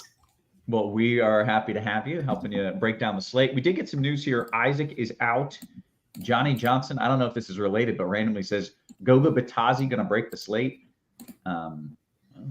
Is Goga going to break the slate? Because if so, that sounds fun. That sounded like a statement, not a question. Yeah, he's just straight up calling it right there. Johnny in the YouTube chat, lock it in. Hey guys, we gotta run through this here. Of course, I think Taylor, when I was talking to you last time, you love slates that are about this size, right? This is it for you. This is your money size slate. Yeah, like anything above like 10 is chaos zone. So 5 to 8, generally the wheelhouse, I think. Okay. Well, Taylor still has a PTSD from when he had to write NBA grind down 12 games on the slate. So yes, can confirm. Not very fun. Means you did it for like 4 years, so Yeah, but like you can get away with it on like when you're writing this like a more of a slate article, like you can just like mentally, or not even mentally, just like tell the people like, hey, this game doesn't really matter much. It's like, a low total or everyone's price, but like when you're writing the grind down, you're writing about the game no matter what. Like it gets pretty brutal. It is a grind. It is appropriately named. Hey, did we mention this show is sponsored by FanDuel? I think we did, but you guys should make sure you're checking out their fantastic offers. If you bet $5 on any money line, you get $150 in bonus bets if your team wins. For new users in Arizona, Colorado, Illinois, Indiana, Iowa, Kansas, Louisiana, Maryland, Massachusetts, Michigan, New Jersey, New York, Ohio, Pennsylvania, Tennessee, Virginia, West Virginia, and Wyoming. Terms and conditions apply. Must be 21 and up. Gambling problem? Call 1-800-GAMBLER. And with that, let's dive into the FanDuel side of things. Tisha says, can I give weather updates for all NBA arenas? Sure. It's been a while since someone's made that joke, so I'll allow it. I'll allow it. I'm a weatherman. Means, are you my cash guy or is Taylor my cash guy? Yeah, I'll be your cash guy tonight. Did Taylor fill in for me on last week? It's been kind of 50-50, right, Taylor? Sometimes you cash it, sometimes you GPP. Yeah, I think Meansy's kind of historically the cash guy, so can roll with that today. He is. And speaking of cash, Meansy, I have been cashing in all of my tournaments lately, so no pressure, but we're trying to go like 4 or 5 nights in a row here where all of my lineups cash. So, let's make it happen. Roth, you need to, maybe 2024 thing, you need to literally like track your play. Like, I know you just like do it for fun and like whatever, but like you literally need, because like you cash like 4 out of 5 nights when you do crunch times. I cash very consistently in NBA when I'm trying, but there are also a lot of nights when I'm just like, what would be fun? This stupid ass build, like last minute, just for the hell of it, because I'm watching the game. But I only play $1 or $2 at most, tournaments, so I'm paying $5 to $10 a night. So it's not like I'm, not like I'm making much. I bet a lot of people watching are playing $5 to $10 a night. So that's true. Yeah. And nothing wrong with those streets, man. All right. Hey, we got to get into the content side of things. We've been dilly-dallying enough. So Means, let's break this slate down. Yeah. Still no LeBron news, which is, I think the biggest piece we're waiting on. There's obviously a bunch of Q guys in the late game tonight. I'm sorry, not the late game, but the second to last game. The Nuggets have Jokic, Murray, and Gordon questionable. My suggestion would be to build as if those guys are all playing, because I think that's the way it's trending. But and that's only if you're like making one lineup. Obviously, if you're in the mean or whatnot, you're gonna want to have however you normally would treat it. You want to have contingencies in place, but that's really the main stuff we're waiting on. So looking at situation room now, I think we have basically everything. We want to see if Tari Eason's playing, just because Houston's a little shorthanded already. But yeah, so that's about it. For those of you who are premium subscribers, I know Dean was talking about the thin page. You'll be there's some good Lakers stuff there if LeBron's out, so I'll just make sure to point that out for people who have access to that. So yeah, that's about the zoom out nature of the slate. You want me to dive into FanDuel? Yeah, I think we should. Let's do it. All right. So FanDuel, I think, is a little softer pricing than DraftKings tonight. I think you'll like the names you have in your build a little more on FanDuel for those making just like a main lineup.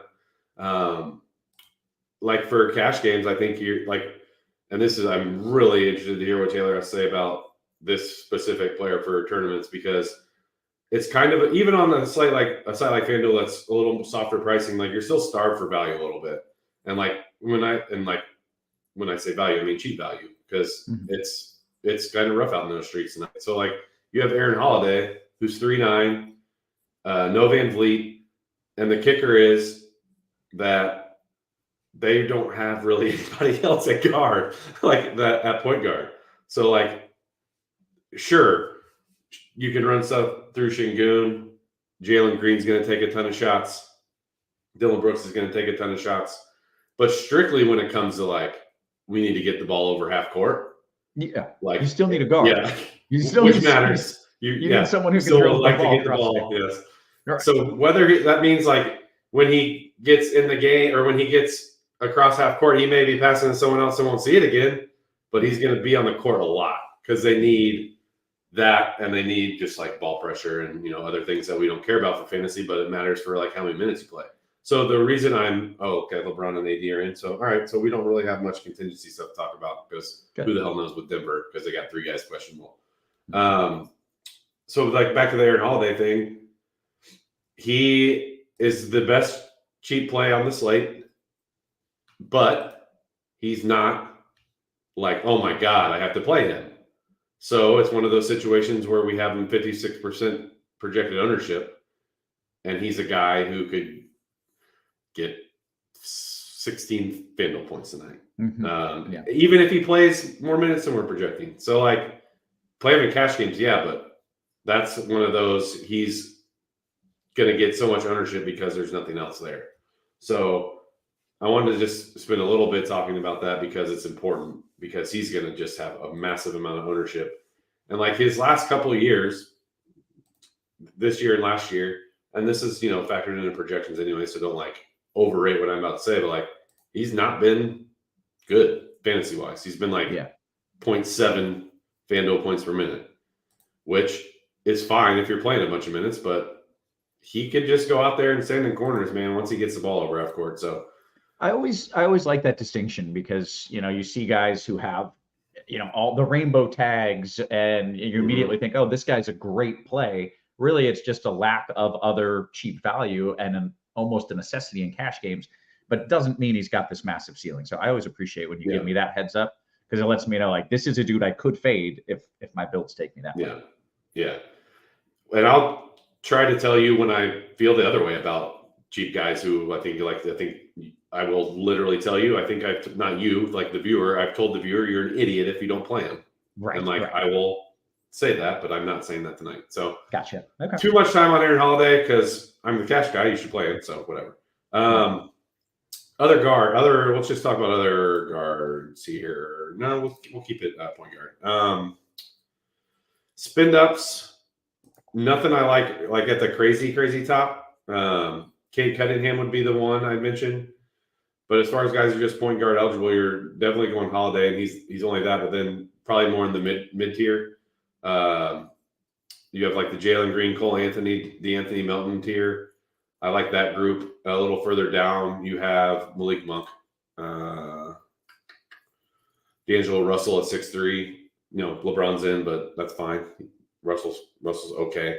I would probably prefer to get up to Jalen Green if you can, or Cole Anthony. So that's about it for primary plays. Mentioned Jalen Suggs' name too. And Suggs has shooting guard eligibility, so good transition. Like, you're definitely playing Bane in cash games. I would feel better about eating that ownership than I would about eating Aaron Holiday ownership. A lot of guys I mentioned at point guard, so let's try to differentiate. Like Harden's also point guard eligible. He's 7'5", but maybe more of a last piece sort of thing. Paul George is probably more of just like I need to straight line pivot off of Bane. So probably not a cash game guy for me necessarily. Still probably will get a decent amount of them in build just because his price is so good, but I would prefer to spend up elsewhere personally. And I will readily admit I have a heavy dose of anti-Paul George bias. So take that for what it's worth. Not too much here. Let's go to small forward. I think the obvious play is going to be Paolo. He's only 7'7", got the great matchup. I think you can, and I'm sure people will ask, like, can I play two Wizards? Two Magic? I'm like, hell yeah, man. These guys are underpriced for who they're playing. So, and these are their two primary guys as well. So I think if I was tagging people, on a slate like this for like who you absolutely got to play, I would probably Paolo be one of the first ones in. Positional stuff, great matchup. I just love both those guys tonight. Slightly prefer Paolo if you're choosing one, and I'll be curious to hear what Taylor has to say about playing those guys in the same lineup for tournaments tonight, because they have a pretty big team total for who they are and good price tag. So that'll be probably an interesting decision point that I bet a lot of people are wondering about. So love those two guys. Bane's there also. Any cheap stuff here would probably be maybe Dylan Brooks would be the one guy I mentioned. Kevin Huerter is fine. And like Ross, your boy Kuzma, he's 8'2", but like you're probably playing those Magic guys for sure. instead of Kuzma, at least in cash games. But I'm never going to tell you anyone not to play Kuz. So let's go to power forward real quick, where you have Paolo's there, Jaren Jackson's there. I prefer Paolo if you're picking between the two. Obviously, you can play both. A good cheap play, at least before like the Rocket stuff opened up, who was probably going to be looking at like some heavy chalk. Now he's looking at still pretty decent chalk. Is Santi Aldama, 6'2", good matchup for him and the Grizzlies tonight as well. Siakam's been playing a little better lately. He's 7'9". I like him as a pivot off of those off of Jaren Jackson and Paolo. So probably not a cash game guy, but someone I wanted to mention. Some cheaper stuff I want to throw out here is rough after you get past Aldama. Maybe Trey Lyles as the last piece. Maybe Taurean Prince as the last piece, but that's pretty much it. I did not mention Anthony Davis. Like him plenty, but also just like kind of more of the 7K, 8K build tonight. The Palos, the Franz Wagner's, the Baines. That range just looks so good tonight with the way the slate is shaping up that I don't think you have to stretch for someone like AD. Center is obviously you can only play two of the better plays on the slate, I think, are at center, and both of them have just center eligibility, which makes for a kind of a tricky situation. Like if you're playing cash games, I think you might actually have a legitimate decision between Şengün and Walker Kessler. I prefer the Şengün build, but I mean, you're going to like stuff plenty if you play a 5,900 Walker Kessler. So like for me, that's pretty much where the discussion ends. There's other guys that are fine plays that project well. One of them has power forward eligibility, Jaren Jackson, so we already talked about him. Another one, Santi Aldama, already talked about him. So you can play those guys there. So like for your main cash game build, I think you're picking between Şengün and Kessler, and I slightly prefer Şengün builds. Okay, very good. Let's kick it over to Taylor and talk about tournament build. You can go position by position, but if you want to start by just kind of some game theory, that works too. Whatever you want to do. Yeah, I think Holidays, like he was saying, is the big decision point. Like you said, they don't have anyone behind him really. Eamon Thompson's out. I think the other point guard is Nate Hinn, which may or not be an actual person that exists in real life. So Holiday in tournaments is still playable just because there's no value, but if he's going to be owned by half the field, there's obviously an argument for doing something else. And I think the kind of like for like pivot is probably Derrick Rose for 200 more on FanDuel. He's better per minute than Holiday. He's not going to play as many minutes in all likelihood off the bench, but you should get a pretty significant ownership discount. And the Utah-Memphis game was a good one anyway that we kind of like to target tonight. So if you're looking for a pivot, I think that's it. I'm still going to play Holiday in some lineups and just try to get different elsewhere, but that's kind of the way I'm approaching it. Elsewhere at point guard, I think Schroeder is fine in the mid-range, just kind of as a last piece type of guy. Shouldn't be too popular, I wouldn't think. I don't mind Maxey, 9,400. I think he's top 2 maybe in the league in minutes this season with Nick Nurse as his coach. That game has a tight spread, and I don't think anyone's going to pay all the way up for Maxey. So kind of flipping the build if you want to do more of a less balanced build, because I think the balanced build with the Orlando guys is going to be pretty popular with Şengün as well in the middle. So paying up at certain positions is a way to kind of flip it a bit. Jalen Suggs, Cole Anthony are kind of mid-range guys that I don't mind either, just because the Magic are playing the Wizards, which is the best matchup on the slate. Shooting guard, Herter, I don't mind as a salary saver. Jaden Ivey starting for the Pistons, decent usage in that role. I think his shooting is a little hot right now, so I don't think his game logs are necessarily predictive, but still decently cheap, kind of a weak position as well, shooting guard.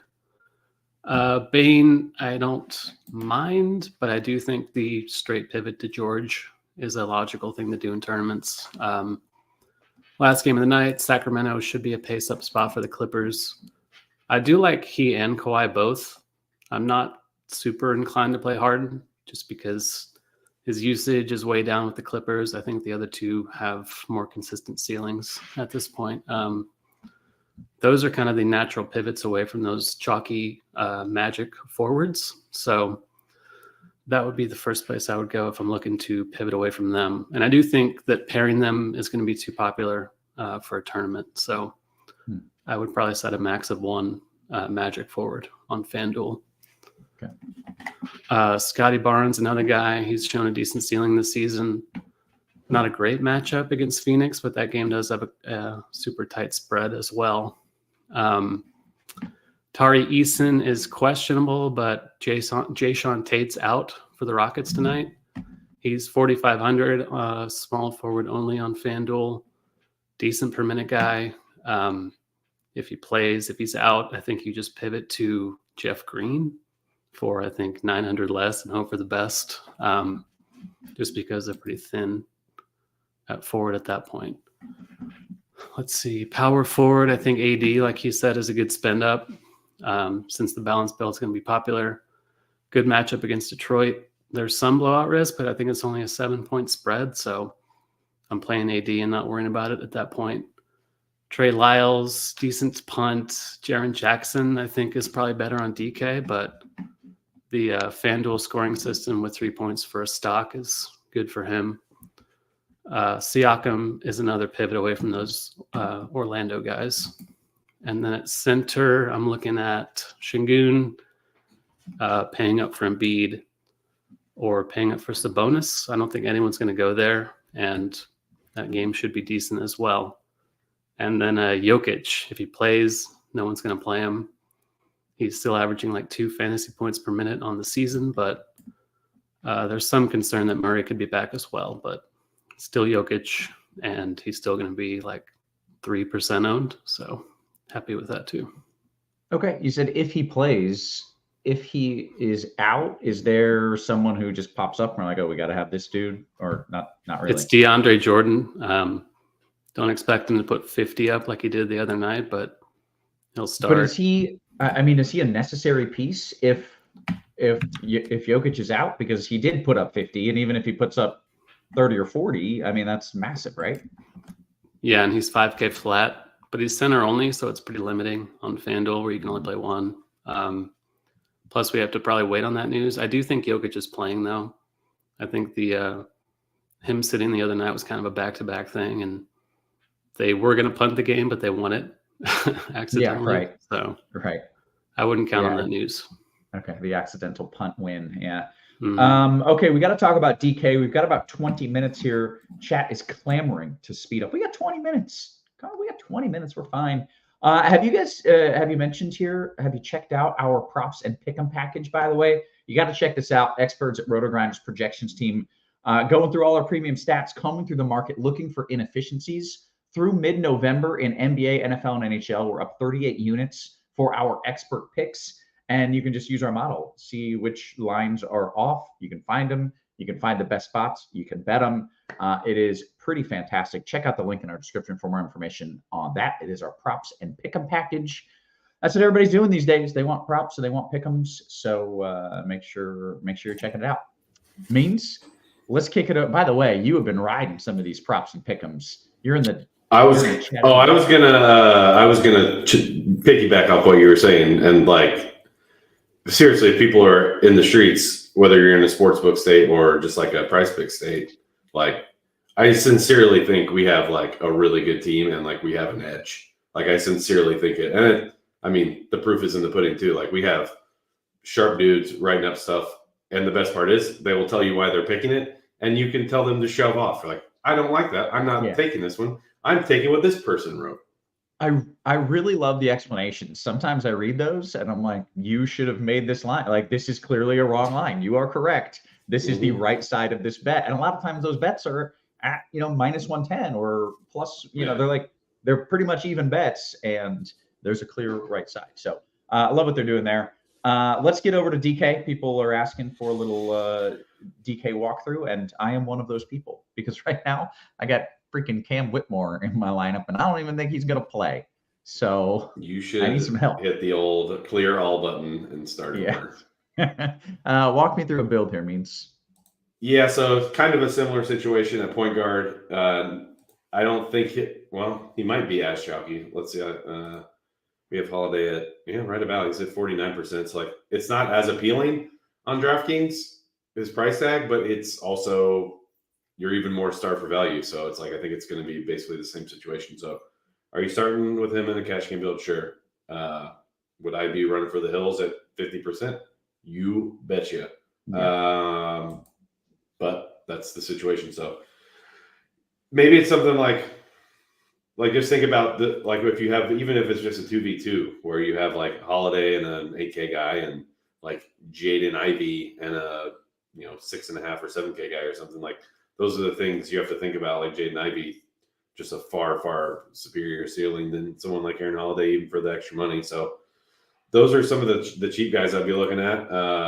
Cole Anthony, also 6'7". We're not really cheap anymore, but it's mid-tier-ish.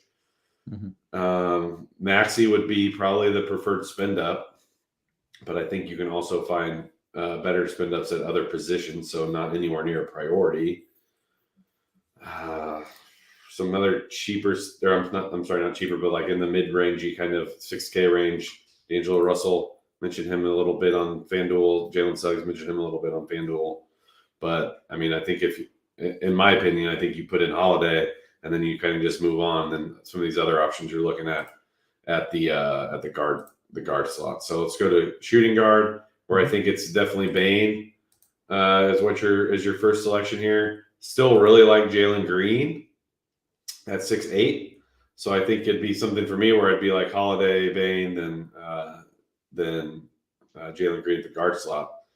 I think he's superior to those other fringy guys I was talking about at point guard, like the Suggs, the Cole Anthonys. I don't know if I mentioned Melton, but I think I would prefer Jalen Green. So Jaden Ivey also has shooting guard eligibility. Mentioned him. That's pretty much it. Then you're the Hardens, the Paul Georges, the Devin Bookers, the last piece / probably better served for tournaments. Yeah. Moving along here, small forward. Bane also has small forward eligibility, which helps if you're trying to move around with the Jalen Green thing, the Jaden Ivey thing. You can move those guys. Yeah, go ahead. Why do we love Bane so much? I know I'm a game log. Last time you said this, he had 80 fantasy points. I know, but he hasn't had a good game since I said he's not that dude. He blew up. He had all the fantasy points. Well, say it again. Say it again so everyone can. He's not that dude. He's not that dude. Now he can go off for 60 for you guys. It is a good matchup. It is a good matchup. That helps. It also, and let's be clear, if you look at him, if you look at his RG value, again, it's one of those situations where, just like we were talking about with cheap guys, same thing applies here. He's not some smash RG value. He's just slightly better than the other ones, Yeah. So it's to your point, it's not we should be thinking he's going to get 55 DraftKings points tonight. He, more often than not, it's going to be right around his projection of 40-something fantasy points. And you're going to be why do we play this guy? And it's because it's just, he's slightly better than the other stuff. So, to your point, a good reason to fade him in tournaments, because he is not as much as he'll be on FanDuel, I would suspect, but still 20%. So good stuff to factor in, but good question. Franz is 7.5. I think you can easily play him over Bane and take this $1,000 savings. Santi Aldama 6'4", moving our way down a little, like Dylan Brooks, like Tari Eason if he plays. Joe Ingles is all right as a cheap guy, I guess, but I hate playing cheap guys who are not getting a lot of minutes just because you're one bad rotation away from being screwed. So probably wouldn't go there. That's good. Power forward. Same names that we talked about on FanDuel. You're going to be looking at Paolo at 8.2. You're going to be looking at Jaren Jackson at 7.4. Just talked about Santi Aldama at 6'4".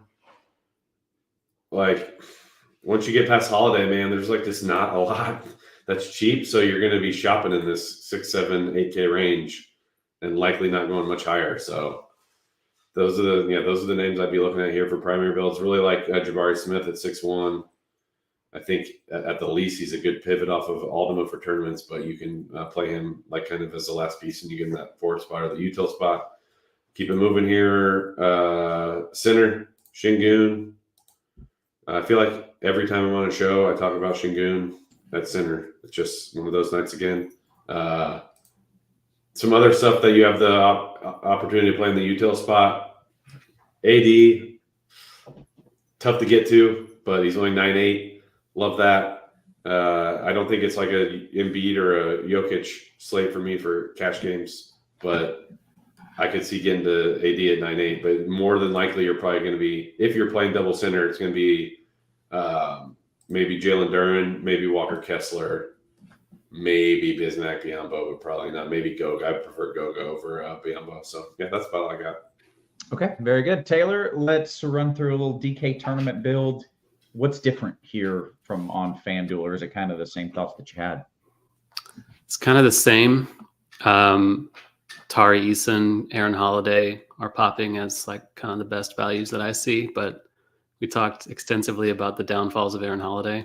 So understand the tournament fade, but it's hard to do at the same time. I think Nick Batum looks a little better on DK. He's power forward only, which is not ideal, but again, lacking value. His minutes have been up lately.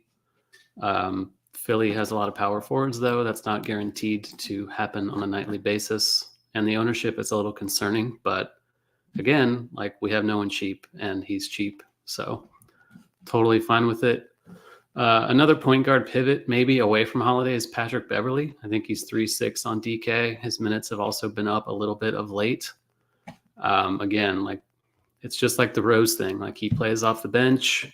If he plays well, he may see a few more minutes. If not, he could play 15 and get you 6 fantasy points. So that's just kind of what you have to eat in a large field tournament type of scenario. Jabari Smith, like Mean said, is a great pivot away from Aldama, although I think their ownership could wind up being pretty comparable. I'm a little concerned that the Rockets just get blown out tonight. Played last night in Dallas. Now they're at altitude against Denver. I think Denver's guys are coming back tonight. I'm just playing it that way for now. So I don't really think the Cam Whitmore thing is like the worst possible idea in a large field tournament. Taylor, don't enable him. Yes, because I looked at it, there's like nothing else I could do, so I was sticking with it. Like if you're playing a huge contest, I don't see the problem with it just because they have no guards outside of Green and Holiday. And, you know, Whitmore was close to a lottery pick. They might as well see what he has in a rare opportunity. So that's like a super large field thing. You're not doing that single entry or anything like that. But if you want to be frisky and risk a 0, I think it is viable. A couple of mid-range centers I think are decent plays are Pirtle and Biyombo. Biyombo I think was popping earlier in the day as kind of one of the better values. I think he'll be less popular now. He's still starting. He's still seeing around 30 minutes for the Grizz. His price has come down a little bit. He's not the greatest per minute guy. He gets no usage, but he's only 52 on DK. Pirtle, he's always hovering around 30-ish minutes. He's a good per minute guy as well. I don't think he'll be super popular in the mid-range. Dylan Brooks looks a little better on FanDuel, but still viable. Should see some more usage without Van Vliet. But again, there's certainly blowout risk in that game. Also into Kawhi on DK. He's only 8K. He's a better value over here than he is on FanDuel. I like that as a hammer. He's kind of a pivot away from the Banchero, Franz Wagner, Jaren Jackson price range. Just like on FanDuel, I like him as an alternative over there. And I think if you're playing a bunch of Magic, then Kuz is the most appealing run back from the Wiz, just by default, because they're a bad team with very few appealing options. Yeah, so he's fine. He's a little pricey, but again, he should be quite unpopular in a bad matchup. Okay. Frisky and risky. Do we roll through everything here? Were there some other spots still? I do think Goga, the guy that said Goga's going to break the slate, I think that's also in play. I don't mind him. I'm not sure what the ownership is between him and Bismack Biyombo, but I think I prefer the Biz side of that. But Still fine with Taylor, are you buying into this? I just was looking. I saw Tari Eason's 28%. I did not know he was going to be that popular. I guess because Tate is out, and I don't know though. Like, And we don't he even needs know if he's going something to play. cheap, yeah. They've sometimes rested him on back-to-backs. He played last night. He's Yeah, that young. alone, I don't know how. I can't speak to this. I don't know how well the projections guys are able to factor that into projected ownership, because like that's really hard to take into account that this game starts 2 hours after lock, and that people just may not want to worry about it, and they may not plan. So yeah, I was curious what your thoughts are on that. I think you do though. If you play him at power forward or forward, so you can just pivot to Jeff Green if he's out. Because Jeff Green in that scenario is kind of the only bench big left, other than Jock Landale.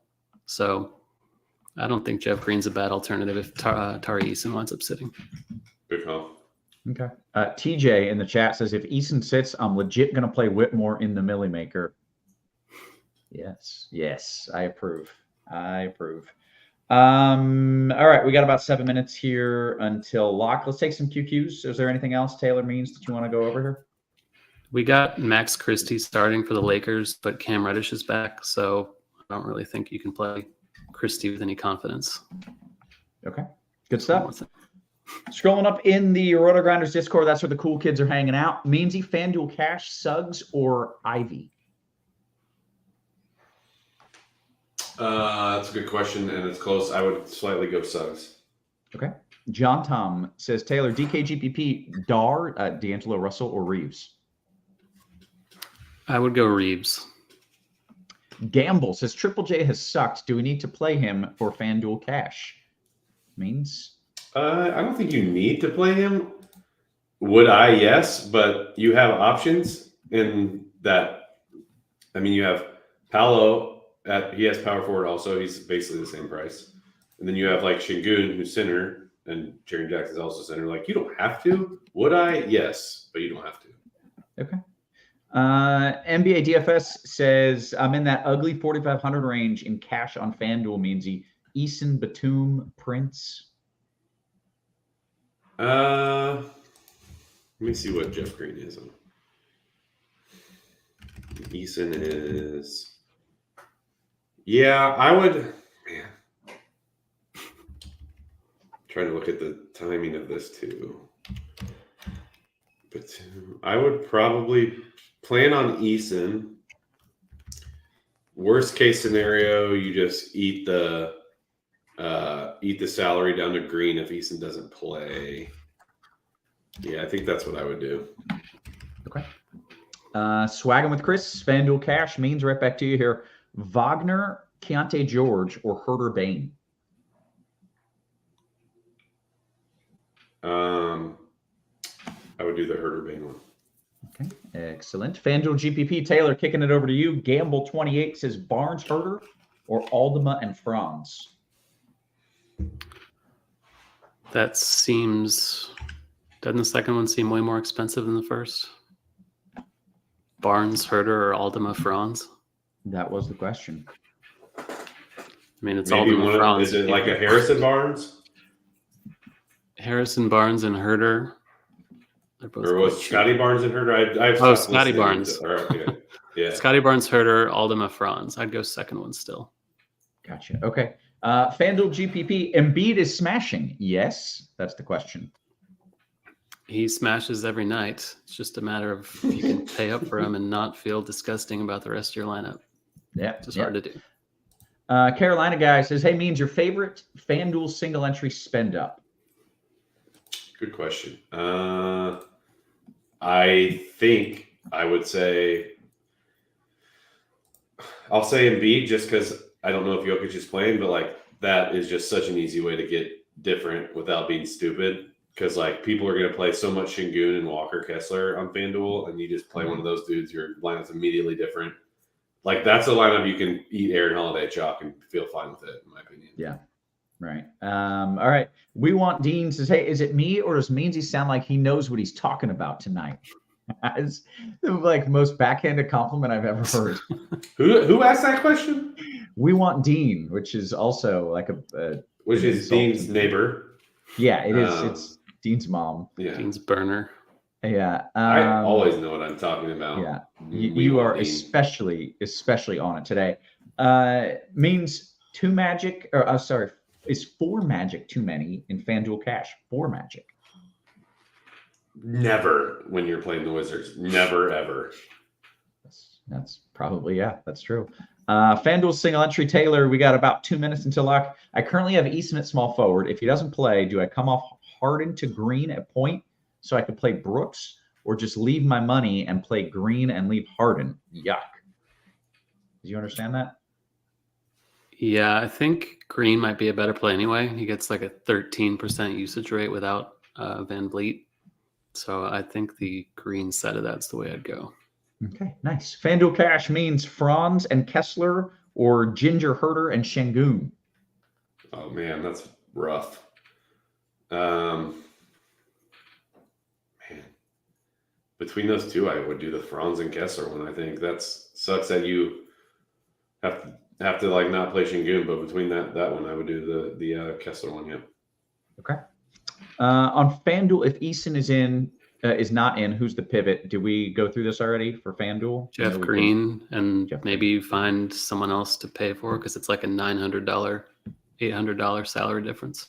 Gotcha. All right. DKGPP, we're about a minute away here. Franz or Triple J, straight up? I think Triple J is going to be more popular, so I guess I'd go Franz. Okay. FanDuel GPP, right back to you. D'Angelo and Red Velvet, or Anthony and Brooks. Is this a nickname that I don't know? Who is Red Velvet? Herder. Herder. Oh, all right. Yeah, that makes sense. One more time on that. So it was D'Angelo and Herder, or Anthony and Brooks. Second one for me. Okay. Steve-O, DKGPP, Taylor, last piece in the util. Throwing a dart here, Covington or Eubanks? Oh, man, that is quite a dart. I guess I would go Eubanks. Okay. It's gross. This is just a strategy question. Means I'll ask you, is 3 Houston guys too many in a big GPP on DK? Well, my intuition says yes, but let me look at. Usually these questions are case by case, but I'm sorting by projected ownership, and 5 of the 6 most popular players on DK are Rockets. So, like, before even talking about like eating to people's ceilings on a large GPP where you like need the guy to get like their top, 99th percentile score. Right. Then you throw in the fact that these are the most chalky guys on the slate. I would say 3 is too many. Yes. Okay. Yappy says DK Cash means, is Şengün okay in cash on the worst back-to-back to play? I have a Bismack Kessler build at the moment, have Green and Holiday too. So is Şengün okay in cash, essentially? He's okay, but like he's not some obvious play either where you're gonna like you're an idiot for playing him. And like Taylor alluded to it, Yappy just alluded to it. This is one of those where this could get out of hand, and it's one where they would probably wave the white flag really early too. Like they're like, not even worth bringing starters back to see if we make a run. We punt this game. We'll fight another day. So like that's on the table, man. So like I don't think you're stupid for not playing him. Yeah. Okay. Very good. We hit the lock. I got a question from John in the YouTube chat. Hopefully it's a post-lock question. Embiid and Fontecchio. And Taylor, I'll give this to you. Embiid, Fontecchio, or Paolo, and just another mid-range guy? Go with Embiid if it's, assuming it's a tournament. Yeah. Okay. Very nice, gentlemen. Let's good luck, and let's get this bread emoji $. Let's do it. Paul says, good show, guys. I agree. Good show, as always. So for Means, for Taylor, for our wonderful production crew, always working hard behind the scenes. Guys, we appreciate you. We love it. And we will catch you tomorrow. You have been crushed.